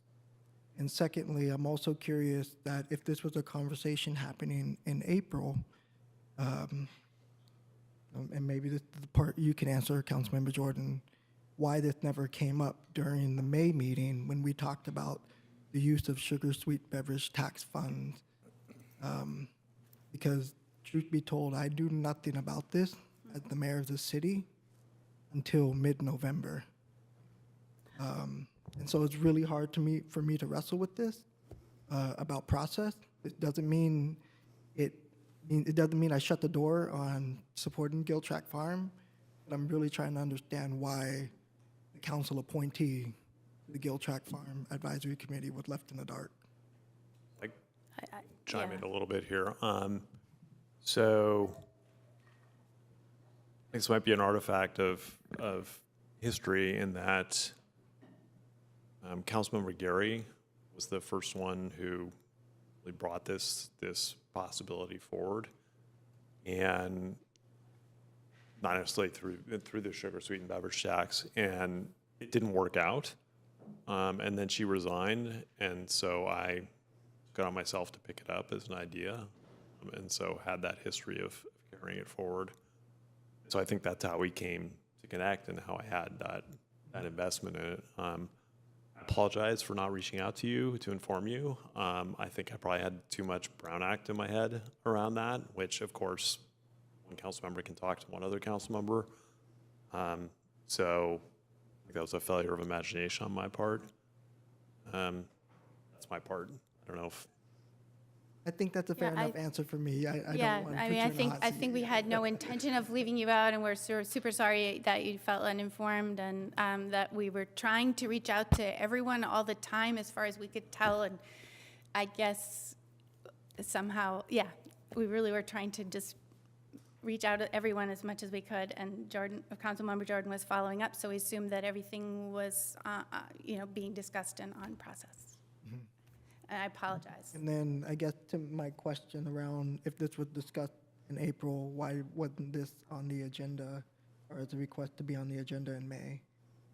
Yeah. Well, what was clear was that there weren't enough funds in the soda tax fund for this, and the school district insists on prioritizing the crossing guards, and so we understood that we were to stand down. And then we started talking about what other money could possibly be used, and it just took a while for that all to happen. Yeah. And So I'm trying to avoid discussion, but it was definitely going to be one of my discussion points. Was I clearly remember in May raising the question to council, so we're making the decision not to provide any funding to Gill Tract Farms. And I clearly remember the answer being yes, because AUSD has said they would pay for the field trips. And so there was a discussion in May. Oh. I will say that I was, frankly, during that meeting, a little bit taken back. I was super excited that AUSD was going to pay for it. I was a little bit taken back because I didn't see anything. The only thing I saw was a letter from the superintendent saying that they were excited about it and they were interested in funding it. But there was, then Councilmember Jordan mentioned AUSD is paying it, so we don't need to pay for it. And so I was a little bit taken back because I was like, the AUSD hasn't said how much money they're giving. So in some ways, I'm super excited AUSD's matching. I'm getting into discussion here. But there was a discussion in May. It was a very brief discussion, which was also threw me back a little bit. Mostly because of the amount of discussion that happened in the past. I think that starts funneling into discussion, which we'll get to in a bit. I have one last question. In that, in a letter dated April 8th, 2024, when we originally voted for the allocation of 35,000 some change to pilot this,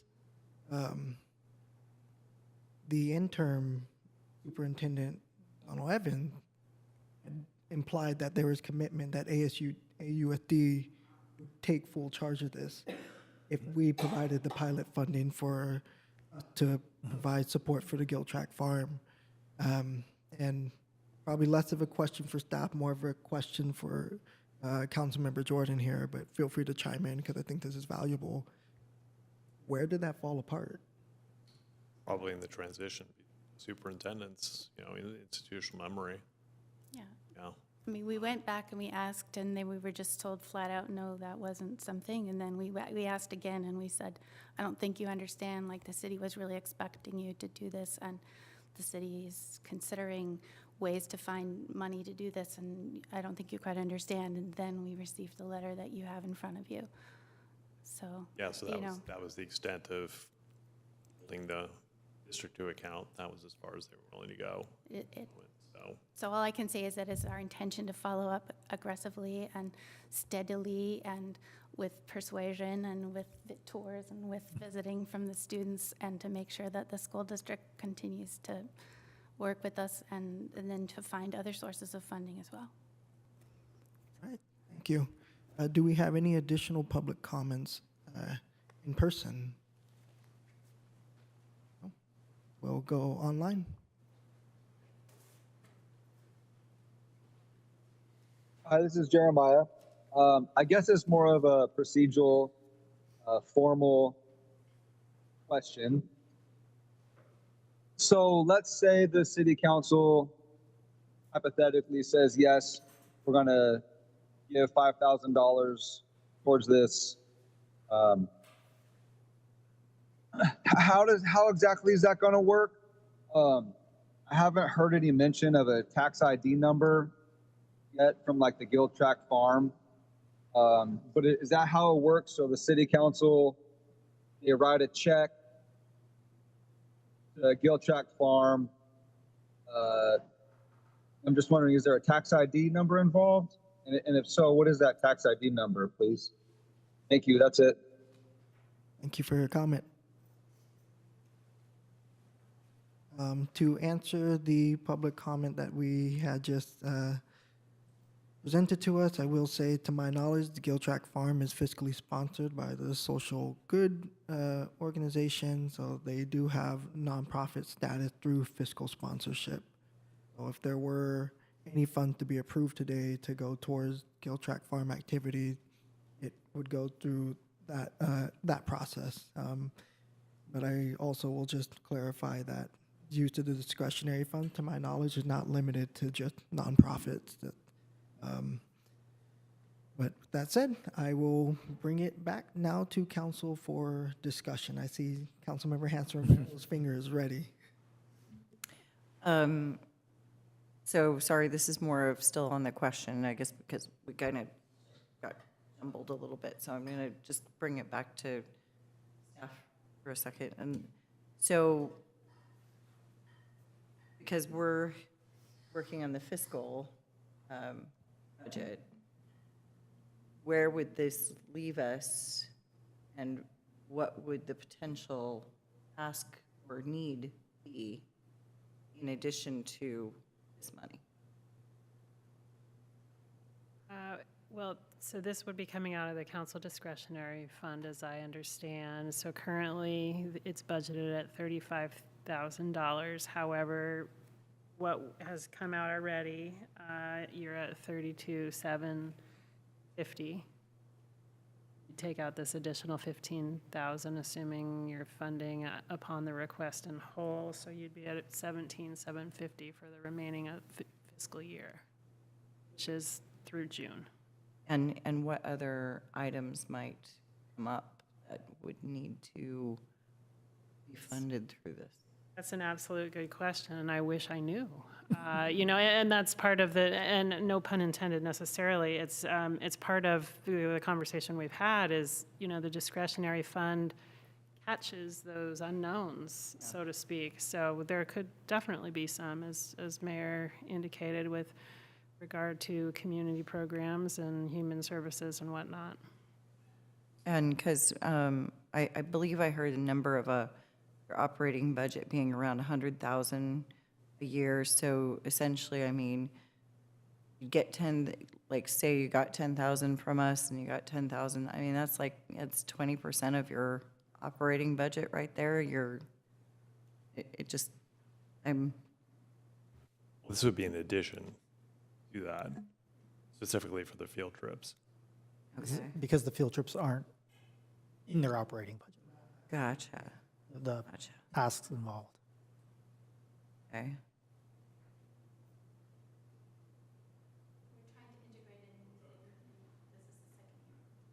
Yeah, Councilmember Jordan. Yeah, so I'll just note that my understanding, which may be wrong, I think the next time the council meets is January 20th.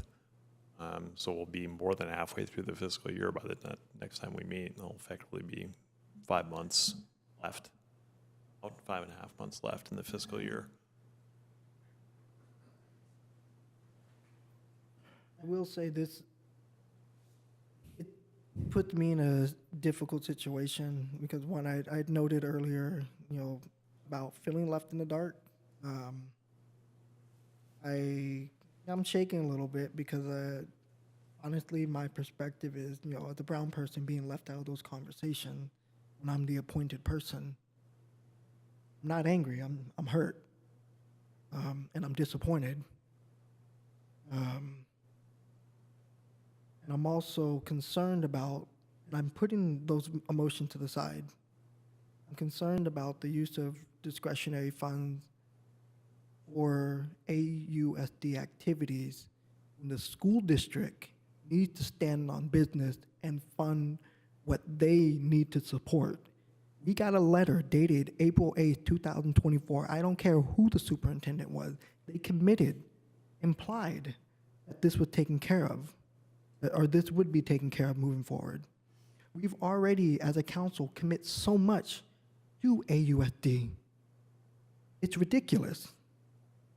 And we are being treated like a cash cow sometimes by the school district. There are many people in the district who I love.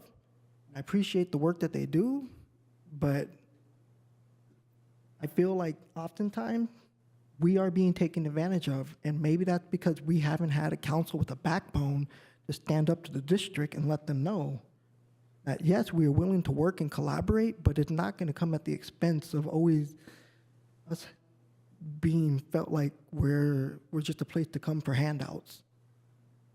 And I know that's harsh. I know there's probably going to be some members on the school board and within the district that are not going to like what they're going to wake up to in the morning, but that is my honest assessment.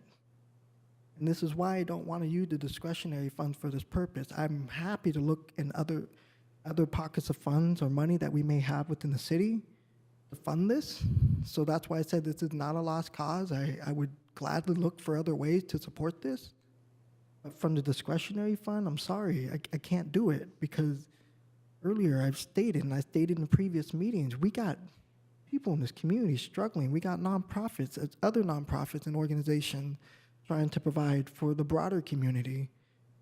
And, you know, this is no fault to the Giltrack Farm, but they serve a specific demographic of a demographic in our community. And I love what the farm does, and I appreciate everything that happens there. I look forward to the possibility of my own daughter being able to benefit from those programs. But the discretionary fund is one of the very few pockets of money that we have where we have flexibility to, as we heard earlier, catch some of these unknowns that float around. I'm not trying to level in hard with people or anything like that, but I am trying to make it very clear. I think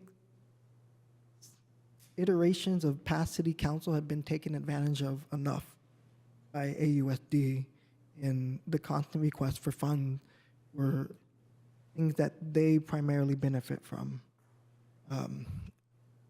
If you look at the historical numbers from the sugar sweetened beverage tax allocation that goes into our general fund, the bulk of that supports things only specific to the school district, when the school district has a whole separate tax base that they benefit from. So, again, I know some people this probably hurt, but you know, I got to rip off the Band-Aid here. And I know, you know, we got to be collegial and cordial with each other and other leaders in the community, but when push comes to shove, I'm standing up for myself. I mean, that's how I was raised. I came from Richmond, and I've been one to let folk take advantage of me. I wasn't raised like that.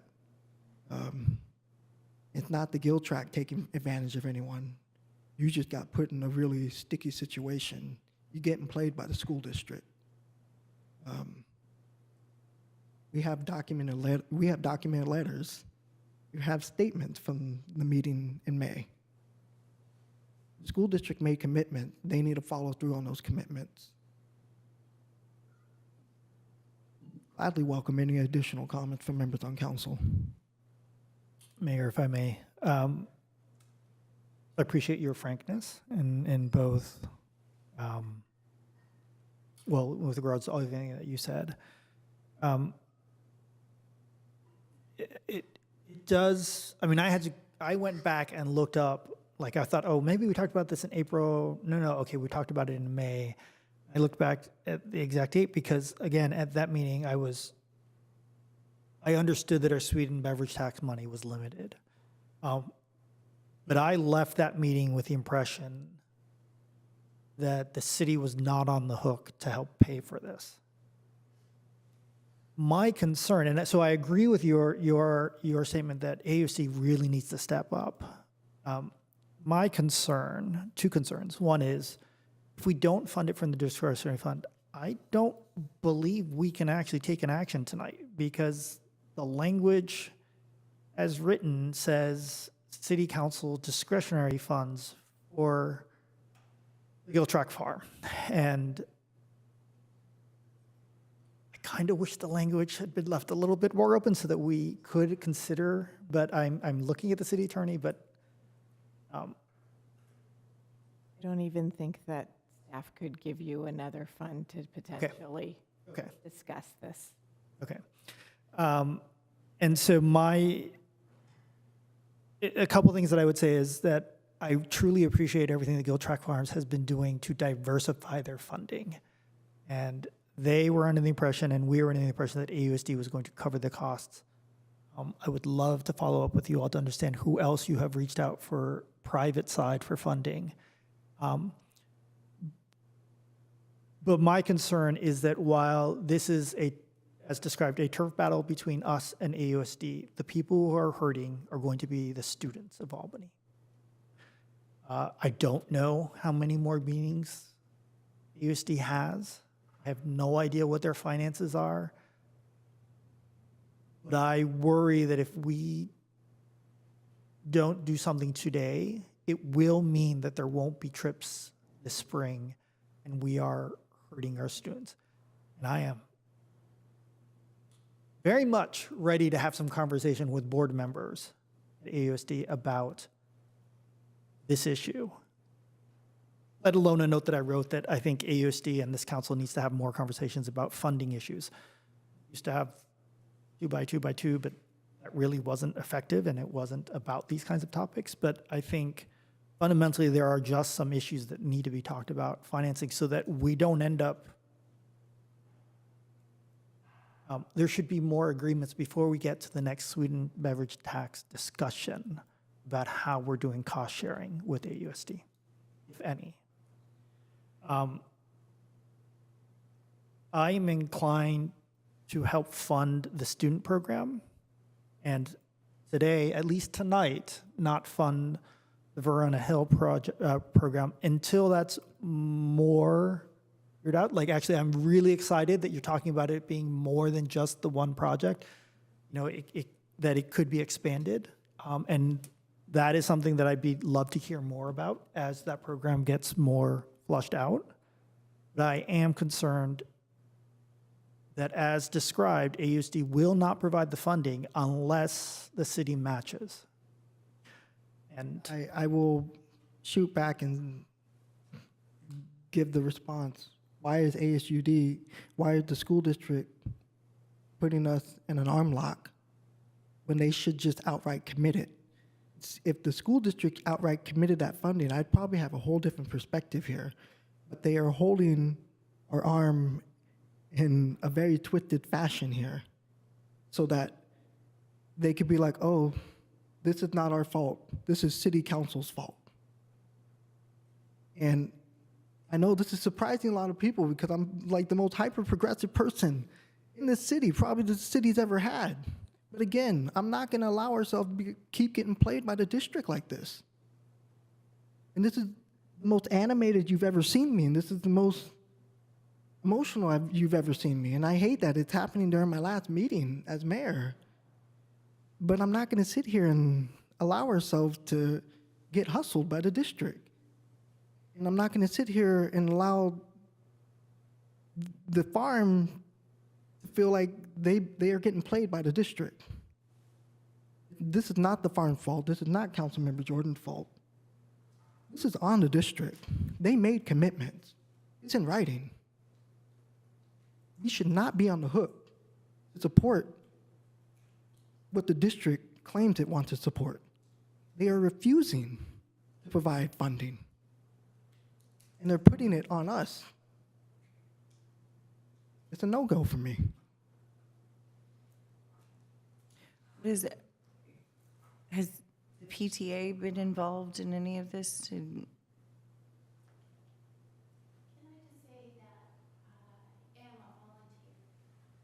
As is 90% of all the labor that happens at the farm, and that most of the people at the farm are about farming, right? So this project was initiated by a teacher who works full-time, and we are trying our best to make something happen here. And I'm not friends with the superintendent, and you know, so as we go forward, there are many sources for us to find funding, but this is a brand new program that the city was so gracious as to initiate. And after it being initiated by teachers who have no money and work full time. And what we want to do is walk forward together. And I think you're going to catch more flies with honey. And that is not an insult, but it is just a, hey, I'm here trying to make something happen kind of a thing. Like, yeah.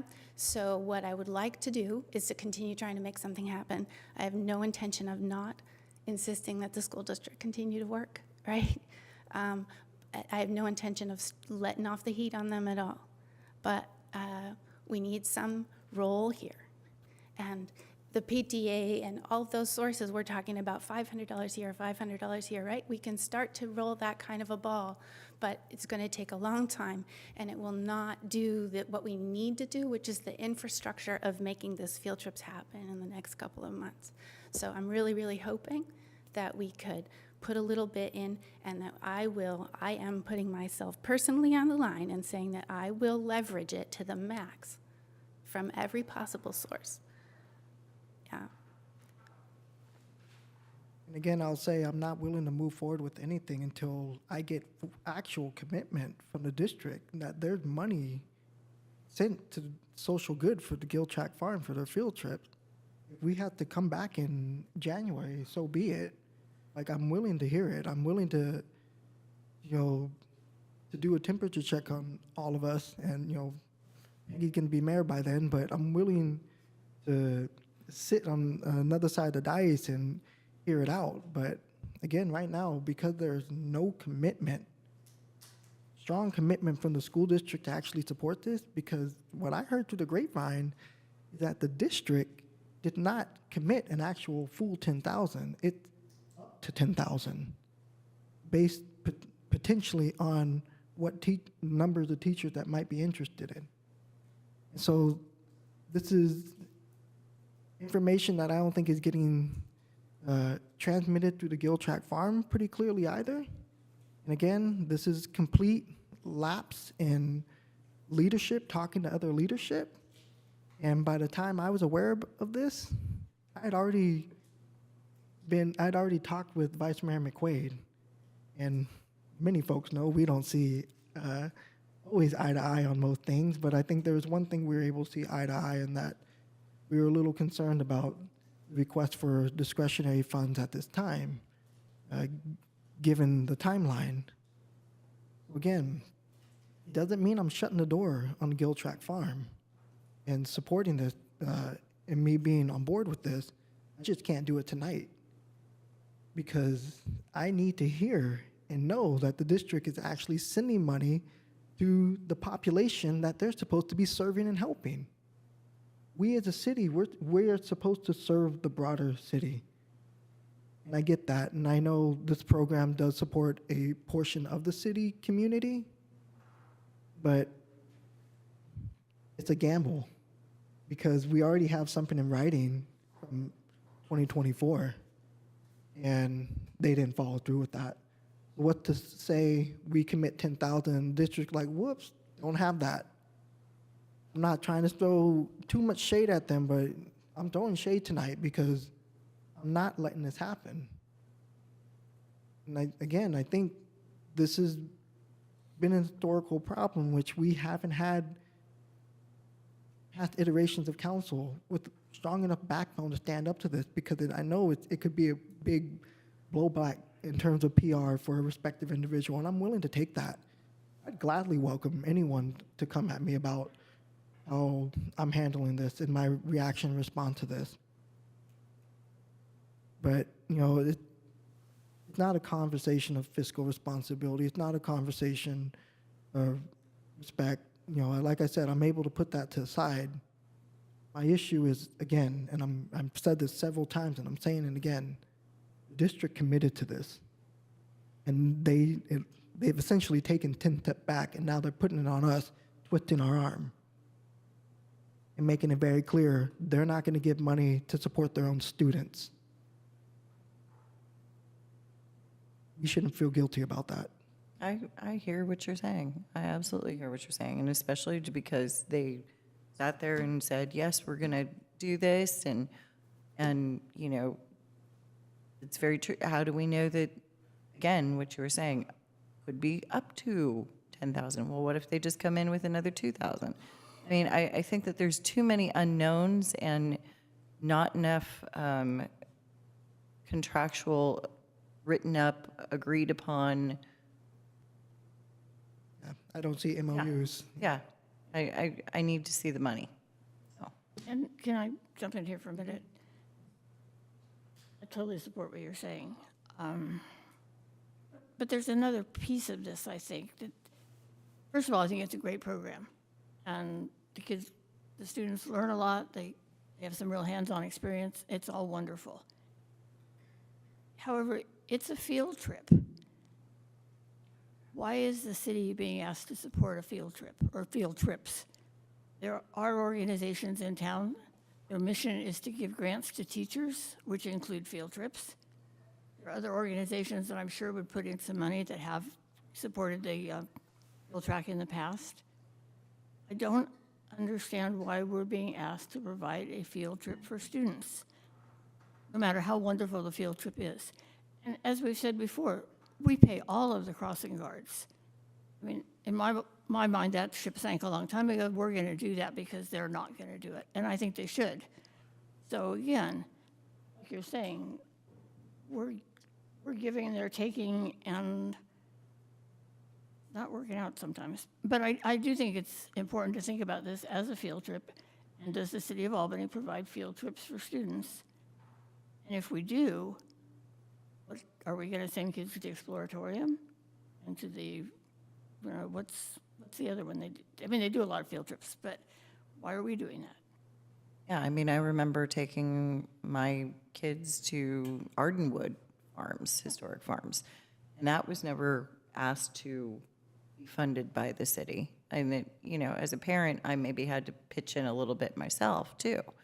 And, they got funding and support in several ways. I think what's going on at the Giltrack is great. It's way better than what had been happening in years past. But I appreciate the kids being involved and getting to learn about this stuff close to home. But again, you're right. I mean, it's a field trip at the end of the day. Now, the company I work for, he would sponsor the buses for the 5th grade field trip. There's a lot of businesses out there in the community that I think you could still gain some of this money from that might be more than willing to do this. But I don't think it's been pushed out vocal enough. And again, with what I'm hearing too, is this isn't really a city responsibility. So I think reframing this a little bit, the one reason that Giltrack got some of this initial funding and stuff was because of that sugar sweetened beverage tax, and was able to grow into healthier alternatives and everything else. And essentially it's been doing a great job because now that tax has been going down, right? So, but I really feel like that this is not the place for this.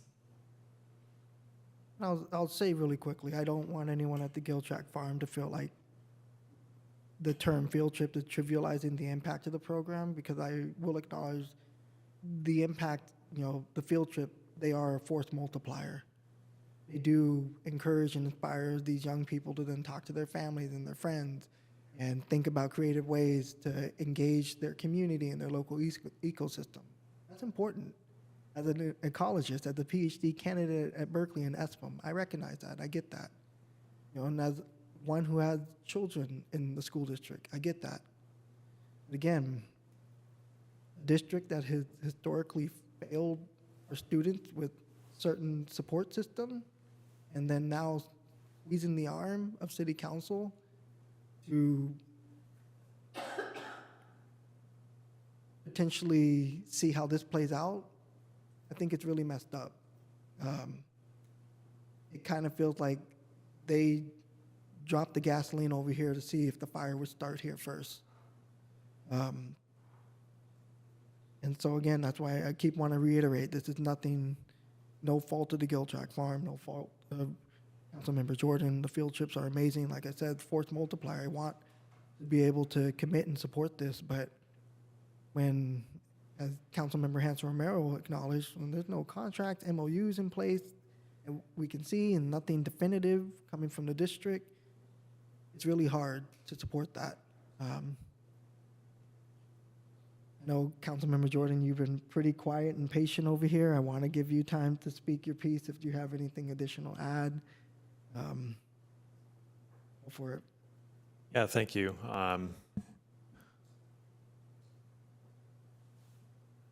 Again, I apologize that you weren't informed.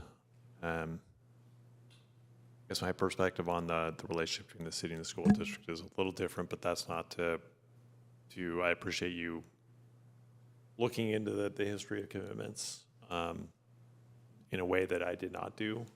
And so I do agree. There's that commitment in writing, then they need to follow through no matter who the superintendent is.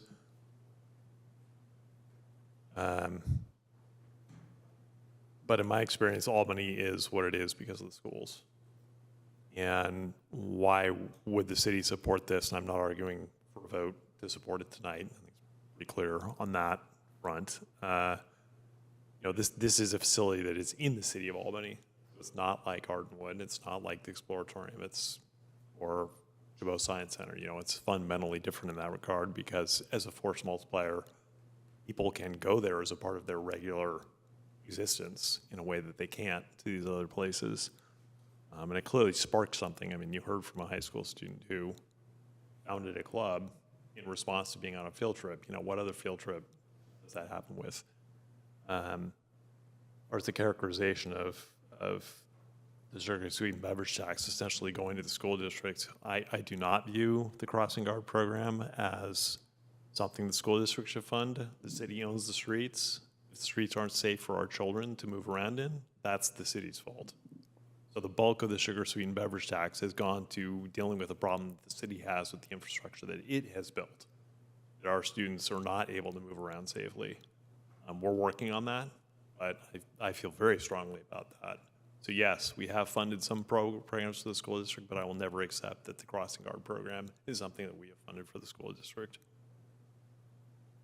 And I want to thank you all for your consideration of this topic. I think hopefully this is the start of something rather than the end of something in terms of various of us who are willing to go to the school district and put that letter in their face and see what happens. Yeah, no, I agree. And considering that, the school district clearly feels more comfortable having these discussions with you, more than happy with you carrying that baton. But even at that $10,000 range, they need to support much more than that. It's in writing. It's in black and white. And it put you, put me, put us, staff at the Giltrack Farm, put the kids in the most weirdest and difficult situation. I mean, I'm gonna stop myself because I know I'm gonna say things that might hurt feelings. So I'll pause there and I'm just gonna ask: is there a motion on the table? I'll make a motion that we deny the request for funding from its council discretionary fund. A second.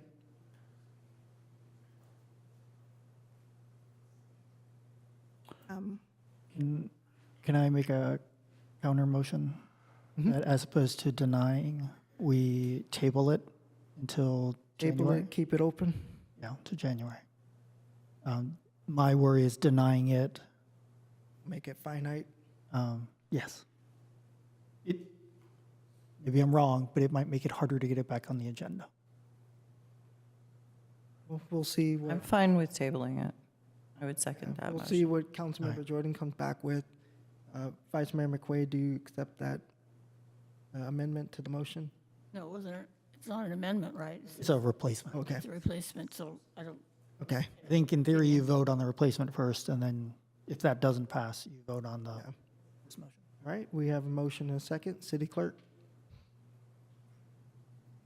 Vice Mayor McQuaid? No. Mayor Lopez? No. Councilmember Hanson Romero? Yes. Councilmember Jordan? Yes. Councilmember Mecki? Yes. And the motion carries.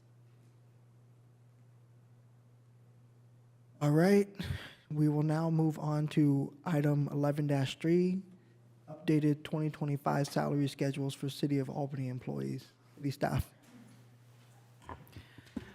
Council, this is a corrective action that is required based on notification we received from CalPERS with regard to the salary schedule that was adopted in early 2025. There are certain job classifications that were calculated incorrectly, and as such, we need to retroactively go back and correct that. Your packet is quite thick, but it is done with particular detail to the request per CalPERS. Thank you, City Manager. Any questions from City Council at this time? Not seeing any. Any public comments? All right, bring it back to council for discussion. I will move Resolution 2025-80. I'll second.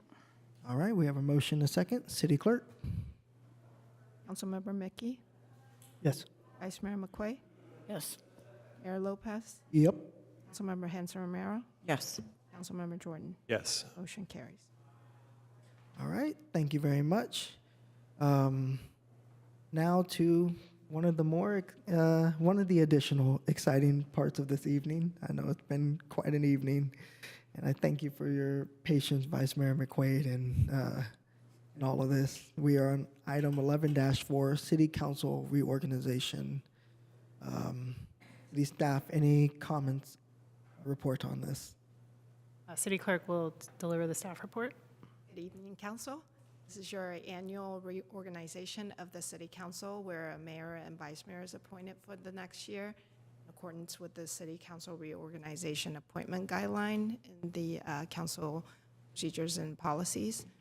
A queue list from after the last reorganization in December 2024 is attached to the staff report for your reference. Thank you. I'll turn this back to the council to make selection for the next mayor and vice mayor. All right, any questions from council at this time? Not seeing any, we will go to public comment. Do we have any members of the public that wish to comment on this item? No. Not seeing any, we'll bring it back to council. If I may make a motion? Yes. That we install Vice Mayor Peggy McQuaid as mayor for next term, and that we appoint Councilmember Hanson Romero as the vice mayor. We have a second? Also, maybe a comment on that. Just to be clear, so I would be next in queue, but Councilmember Hanson Romero has been on the council for 3 years. He was not in the queue the first 2 years as an appointee, which is a policy that I do support. But having been elected, having been here for 3 years, defer absolutely her turn, and I look forward to, should she choose to become mayor in 2 years, or in a year, that she will do so. Apologies, Councilmember Jordan. I jumped the gun because I remember the conversation when the three of you were first seated. This conversation happened, but I did not. I failed to mention that. No problem.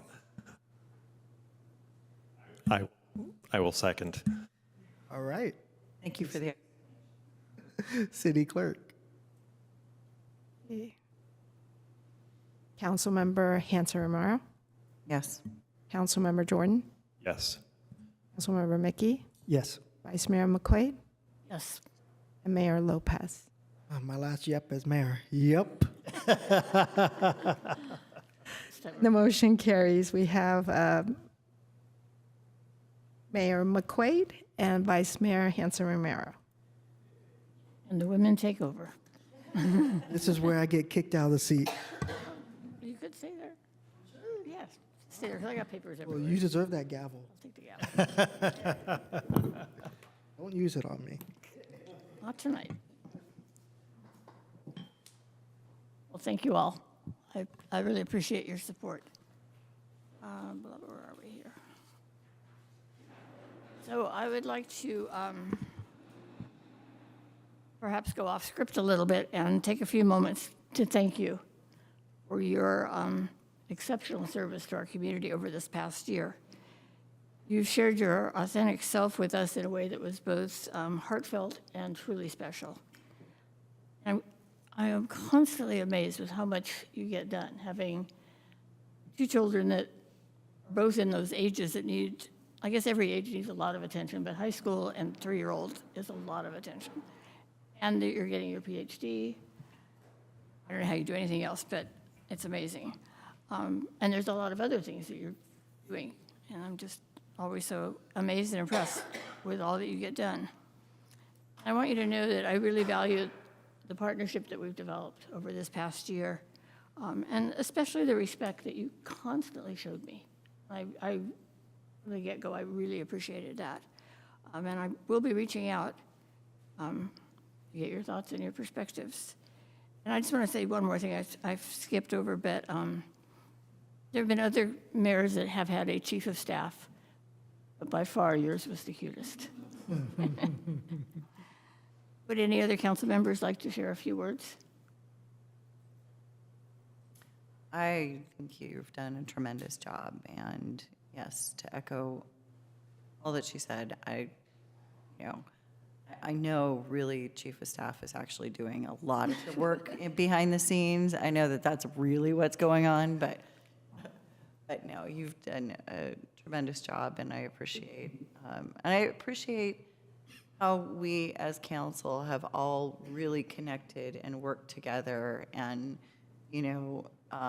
I get a great sense of a great working team, and the the humor that we can share with each other while we're here too, and not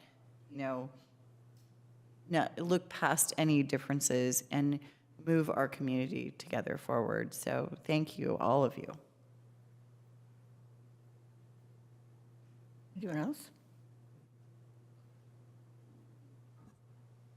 I appreciate the balance of warmth, respect, and fire that you bring. Get it from my son. Yeah. Not a comment on tonight. I thought that, all year. It's a very tricky balance, and I very much appreciate that. Thank you. I mean, I think I'll echo what fellow council members have said. My only regret is that you weren't mayor first, and that I followed up, having learned many of the things that you've done.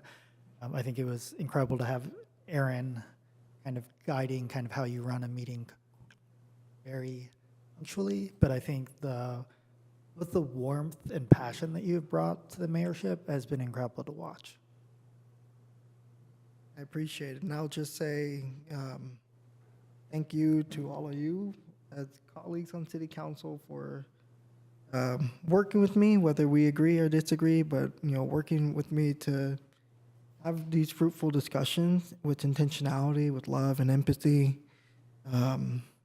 But most importantly, my term as mayor, I deem it a high success, largely in part to city staff. They are the backbone of this city. I've always said, I'm just a figurehead. We are all just figureheads here. Yes, we are part of the decision-making process, but a lot of what I was able to see happen under my tenure and under my leadership is largely a result of our city staff, and tremendously much respect owed to our city manager for being there for me, especially when I had questions and I was like, I don't know what the hell's going on. Am I allowed to do this? Can I say this? Can I put this on the agenda? And then, also just having the benefit of being able to lean on some of the more seasoned veterans here on council, but also having that flexibility of fellow electeds who entered around the same time. I think this created a healthy balance for me in terms of leadership. And I look forward to the next iteration of council leadership, the next couple iterations. And with that said, the bigger thing I want to say, my thank yous to the community for having faith in what I'm capable of doing. I come from a background where many of us are dismissed or counted out. So to come here and within several months of moving here, get elected, that was weird.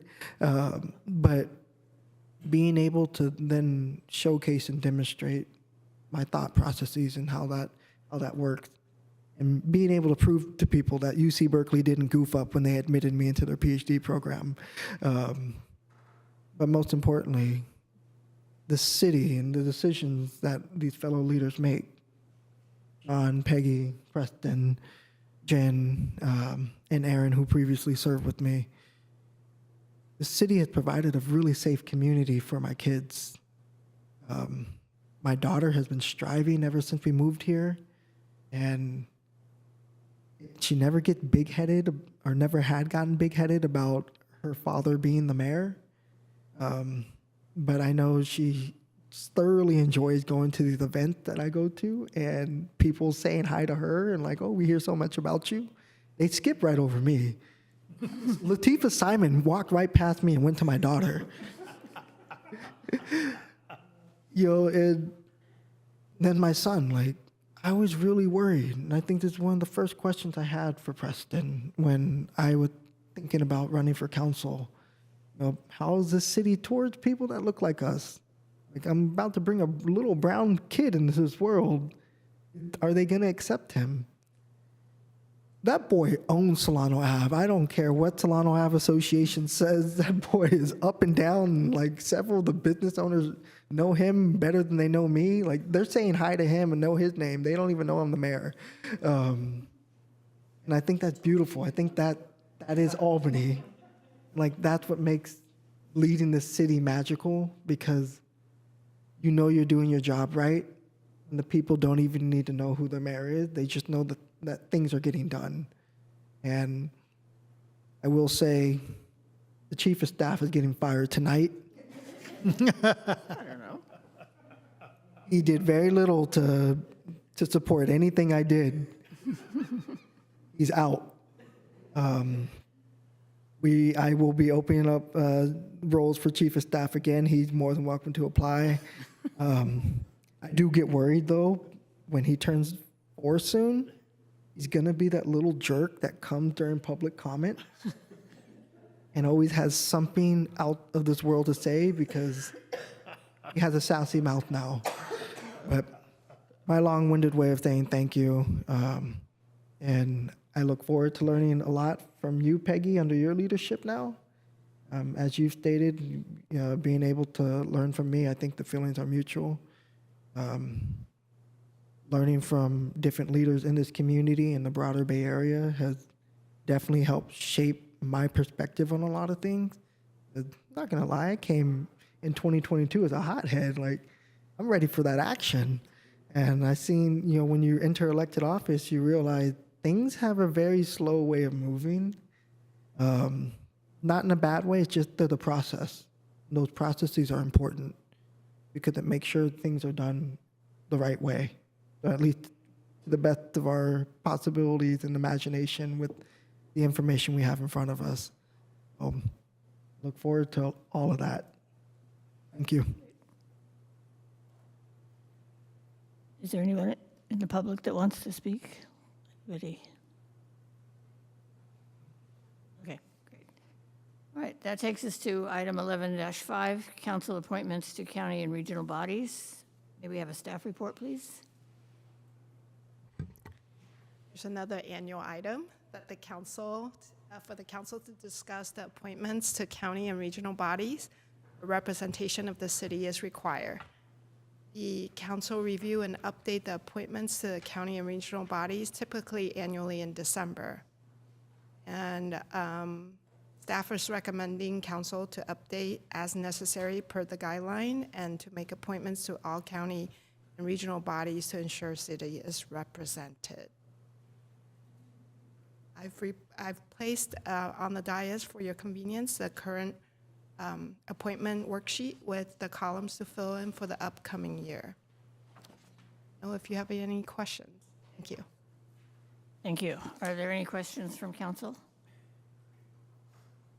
Seeing none, is there any public comment? And seeing none, we'll come back to council for discussion. Could you also put the grid up? And what I thought we would do is simply go through it line by line, basically. If you would like to stay, unless there's a reason that you have to switch, that's great. If you'd like to make some changes, we can do that as we go along. Okay. I guess I could just interject that the council's policy is to look to people having 2 years in position should they desire it. It was to give people an opportunity if they didn't want to have the 2 years. Okay, so Alameda County Mayor's Conference will be myself and Jennifer. League of California Cities East Bay, it's been John and Robin. I would actually like to be the alternate, if you're okay with that. Okay. And you want to stay? Because you're I'm still a board member and a committee member. I would appreciate staying. a big deal in the league. Okay, Alameda County Mosquito Abatement District has been Preston. Your term ends in 2026, so I think you're there. They don't allow an alternate. ACTC, again, it's Preston with John. Are you both satisfied with that? I'm very excited to have Preston remain as the appointee, but I would offer up if anyone else would like to be the alternate that I am. I'd like to volunteer to be the alternate for ACCT. Okay. Okay, Waste Management has been Jennifer with Preston as the alternate. Are you good with that? ABAG, to usually be the mayor, so I will. So do you want to remain the alternate? That is fine if, okay. Okay. I would prefer not to create a conflict of interest. Oh, come on, it'll be fun. Okay, the East Bay Sports JPA, Jennifer and John. I haven't seen any emails in a while. Okay. Maybe that's something you could do as our liaison, is to see what the plan is going forward. Was hoping for more updates. They're supposed to be building some fields and doing a bunch of things, but they went silent. Okay, well, maybe the two of you can kind of lean on them a little bit. Ava Community Energy, you want to keep that? Yeah, still good serving as the appointee. Yes. Okay, and Preston, you want to be the alternate? I'm happy with that. Okay, Housing Authority, I have until 2027, so I'm good with that. The Library Advisory Commission, I'm fine to stay if somebody else wants to do it, that's great. I will tell you, not to encourage you to do it or not, but the January meeting will be in Albany. So you may want to just pop in and say hi.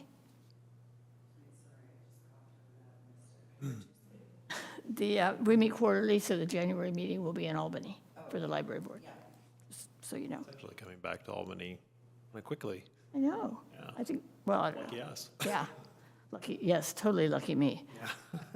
Giltrack Community Farm Advisory Committee, Robin, you want to stay on that? This one, no. I have communicated to our city manager, I do need to scale back. I am in an exciting phase of the PhD when I need to start finishing up my dissertation. So this will take a considerable amount of time, but I think considering our conversation earlier, it may make sense for Councilmember Jordan to serve that body. My understanding is it didn't meet for 11 months or something.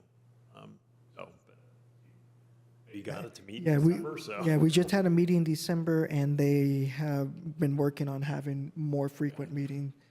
Well, I will keep the fire on that, taking a cue from you. Yeah. Yes, I would accept that. Okay, great. There's not an alternate to that. The Paratransit, we do have a community member, Dee Dee Pacino. Her term ends in 2027, and there's no alternate, so that seems like it's done. And Mayor, I just want to say, we have the opportunity, you may have had a role in Dee Dee coming to apply. Yes. So I just want to thank you for that, because that seat had been open for a very long time, very difficult to fill, so thank you for doing that. And she's doing a great job. She sends reports and does all kinds of good stuff. Yeah, thank you. Okay, so with that, I believe we're ready to take a vote. So I will move the appointments for 2026 as laid out. You need us to repeat, we will repeat. I'm not sure I can do it off the top of my head. I think everything stays the same, if I recall, except for, Sorry, the sheet came off because I was having some trouble entering it, so. oh, okay, Okay. To the paper. okay. Now, second. Okay, do we need to go over it one more time so we're clear, or do you think we have it? I think we Have it? I think we have it too. Okay, great. Then may we have a roll call, please? Councilmember Jordan, Yes. Councilmember Lopez, Yep. Councilmember Mickey, Yes. Vice Mayor Hanson-Romero, Yes. and Mayor McQuaid. Yes. And the motion passes. Okay, 11-6, City Council appointments to the Board of Police and Fire Pension Fund. May we have a staff report, please?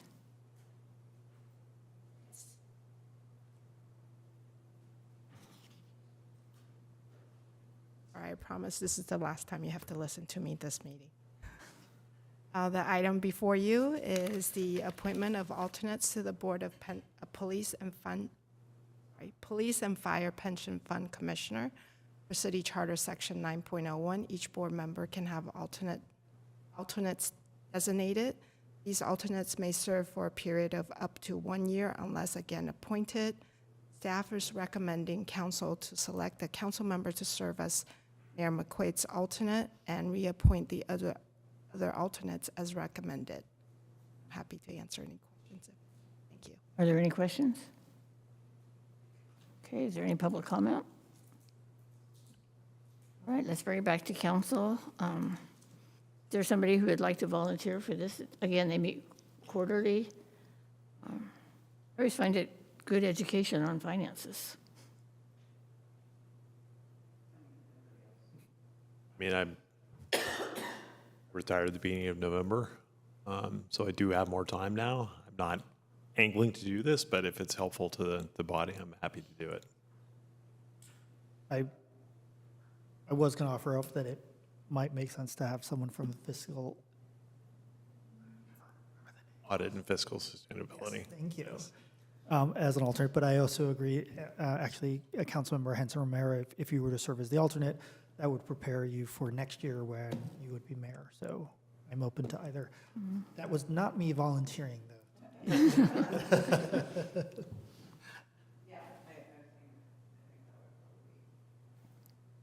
Okay, so we'll, I would accept a motion to move the alternative to the mayor and the other alternates.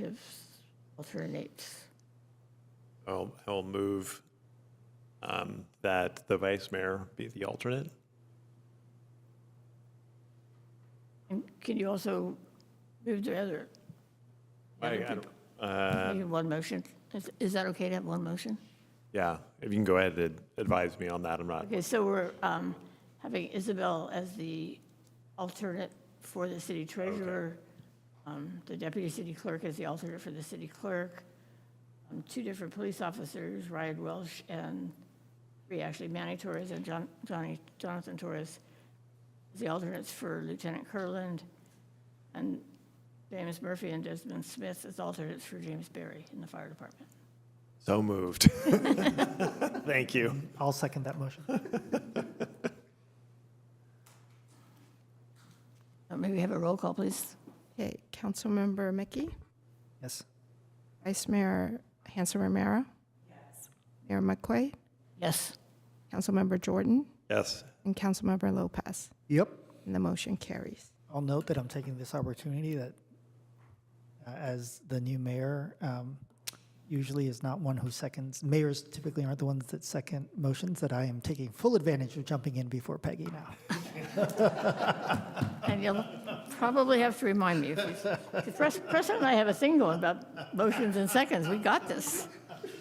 Did I second that? It was, I seconded. You did, okay. I jumped ahead of you. Okay, I gotta learn. I gotta get back to this. Okay, that brings us to item 12, council subcommittee reports, reports on appointed representation of Albany and other meetings and events. And we'll start to my far right with Jennifer. Thank you. So I was on a stop waste meeting just last week.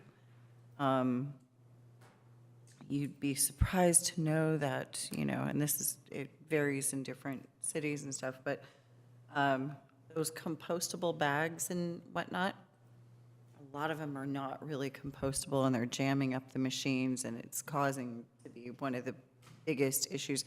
Also with a lot of the environmentally accepted utensils and some of the other, they actually do contain some microplastics in it, or potentially the bamboo stuff has been coated with some things.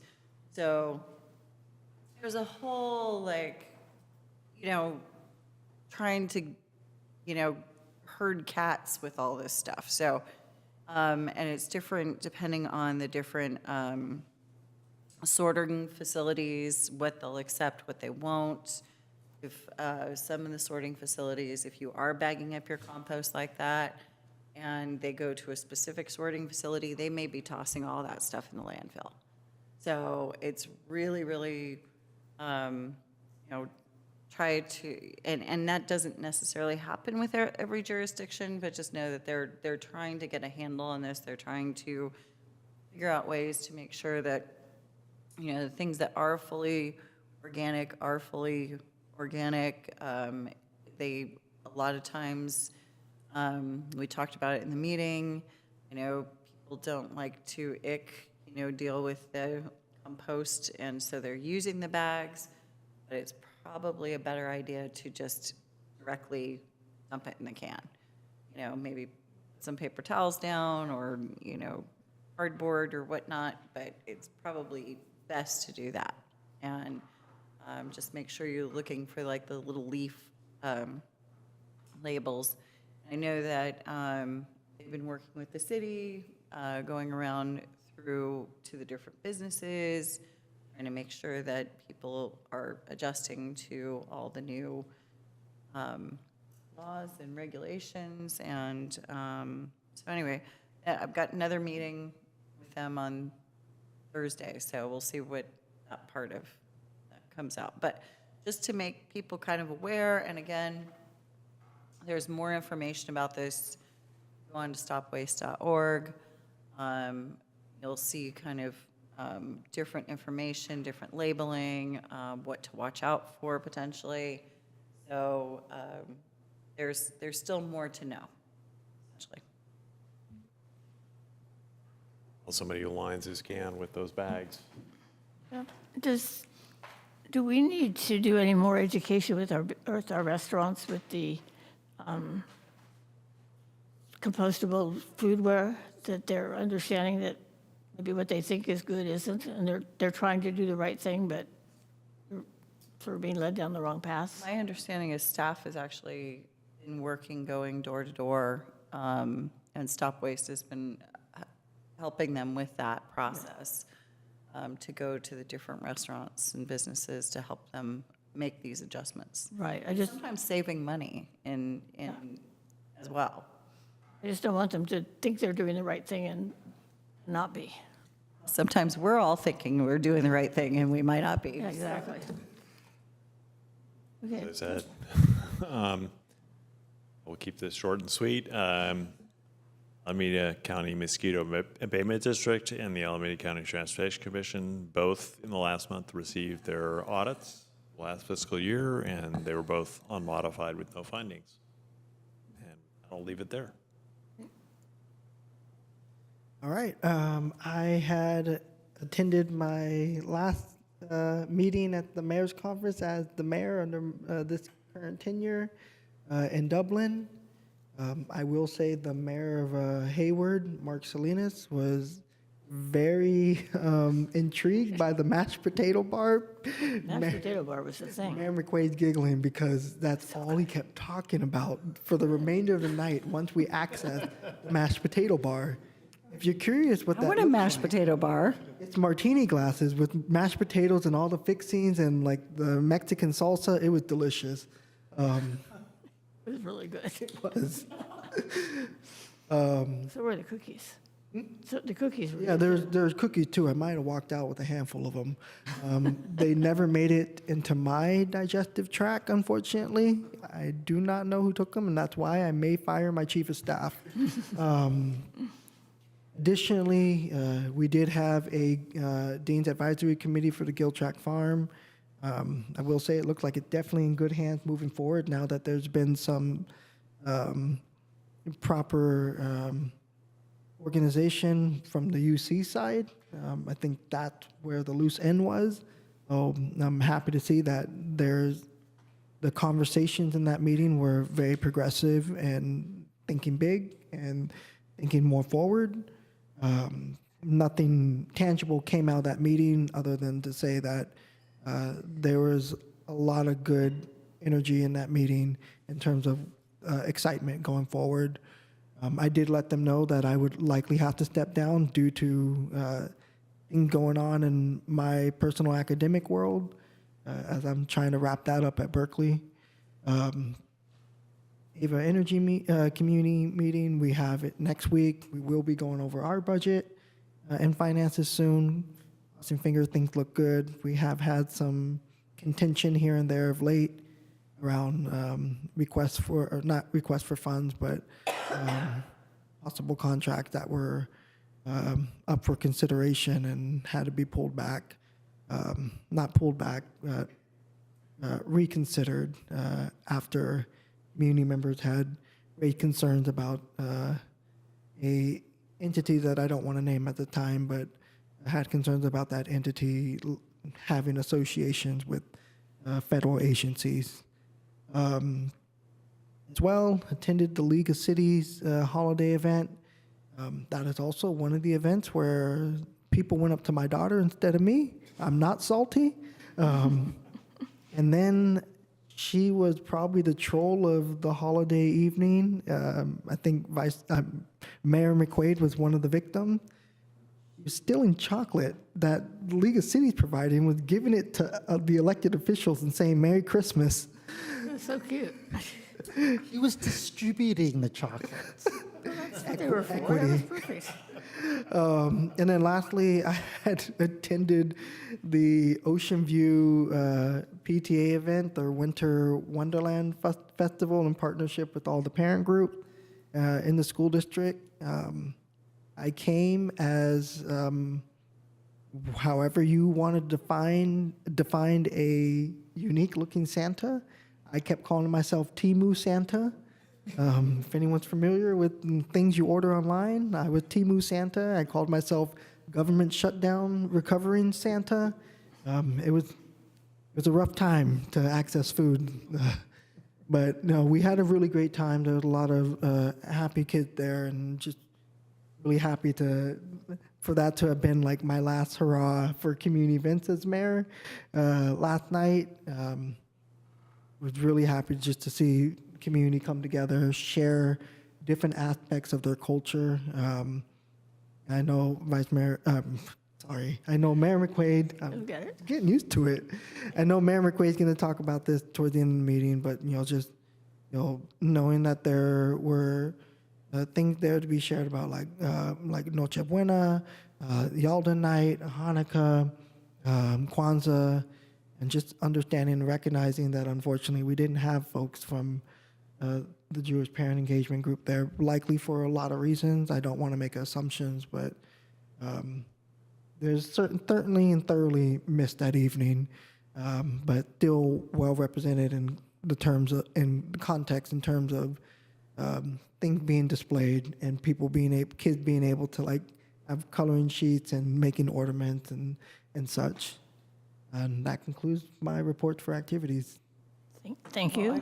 Sorry, I'm just going to pop in there. I realized that we both also didn't say that we were at the Winter Stroll event. Oh, yeah. For staff. Yeah. And did you make it in for your Santa photos? Yeah. What was that? You made it in for the Santa photos? Not yet. Chief of Staff got angry and fell asleep at Zachary's Pizza. But last weekend coming up. I know, and thank you for reminding me that was earlier in my comment that said stuff about my family feeling the sense of welcoming energy. My daughter volunteered for the Winter Strollers event, and I just thought that was so cool. I didn't have to force her to do anything. I think she had ulterior motives, but I won't get into it.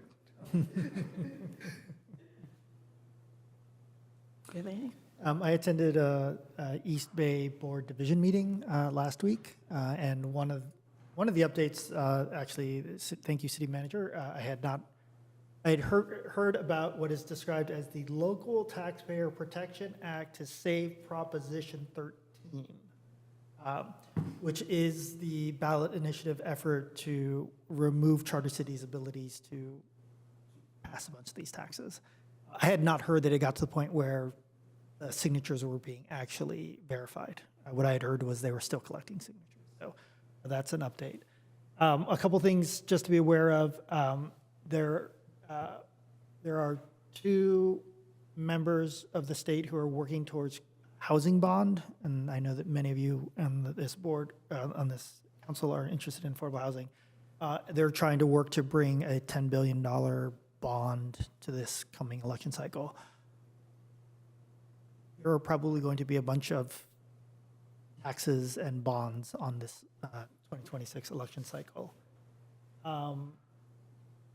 If I may ask, is that a 9-county, a regional? That is the regional bond. So they're looking to bring the regional bond back. You said, I think you said, or I think I heard 10 million. I presume it's 10 billion, sorry, with a B, billion, yes. I think the other one to know about is, I have it written down as ACA 13, which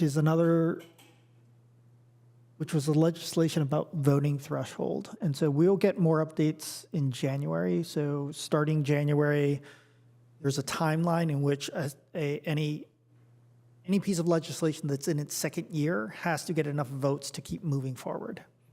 And so there is a whole series of legislations that I expect Cal Cities will be sending some updates out in January, and then we can worry about the ones that are kind of worrisome because we'll know if they're moving forward or not. But I was not able to attend the East Bay Division holiday party. I was not feeling up. I was under the weather, so I am feeling better now. And No chocolate for you. And that's my report. Thank you. And I attended the food bank breakfast, which they hold well, I guess it's been a while since they did it, but it's elected officials and nonprofits in the food security world. So that was a really good event. The Chamber Holiday Mixer is always wonderful.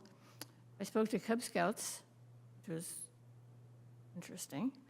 I attended the Senior Center White Elephant Sale, Winter on Solano, the Mayor's Conference with the Mashed Potato Bar, the League Holiday Party, and I also attended the Jewish Parent Engagement Group Hanukkah celebration. That was really nice, and it was the night before, so it was still a happy time. Okay, future agenda items, any from the council? Yeah, I think it would be useful for the Public Safety Committee of the council to meet to visit, have an opportunity for the public to engage on the flock cameras. They've been around for over a year now. I think reviewing the audit, how the audit log is going, how search is going, how the benefit of them. Yeah, so I would ask that happens. Okay, any others? I'd ask for a future agenda item for consideration of forming a subcommittee or maybe an existing subcommittee take on having more direct conversations with AUSD. I understand we don't necessarily need to form a subcommittee and that we as individual council members or even 2 of us as council members could go in conversations with AUSD, but I think it might be good to formalize something. Okay. Are there any online? Okay. Item 14, city meetings and events. Next city council meeting will be Tuesday, January 20th, due to the Martin Luther King holiday on that Monday. City offices will be closed Thursday, December 25th and Friday, December 26th. They will resume normal office hours on Monday, December 29th, and will be closed January 1st and 2nd. Luther King Day, Monday, January 19th, city office is closed. All upcoming meetings are listed on the city website. Which brings us to adjournment. As we're closing tonight, I do want to wish everyone a happy, peaceful, and restful holiday season. Over the weekend, the world was shaken by 2 horrific acts of violence, one in Rhode Island and one in Australia. We adjourn in memory of those who were murdered and in support of those facing long recoveries, both physical and psychological. Let us hold in our hearts the words of Dr. Martin Luther King Jr. Darkness cannot drive out darkness, only light can do that. Hate cannot drive out hate, only love can do that. May these words guide us toward compassion, understanding, and hope in both our personal lives and throughout our community. And with that, we'll have a moment of silence.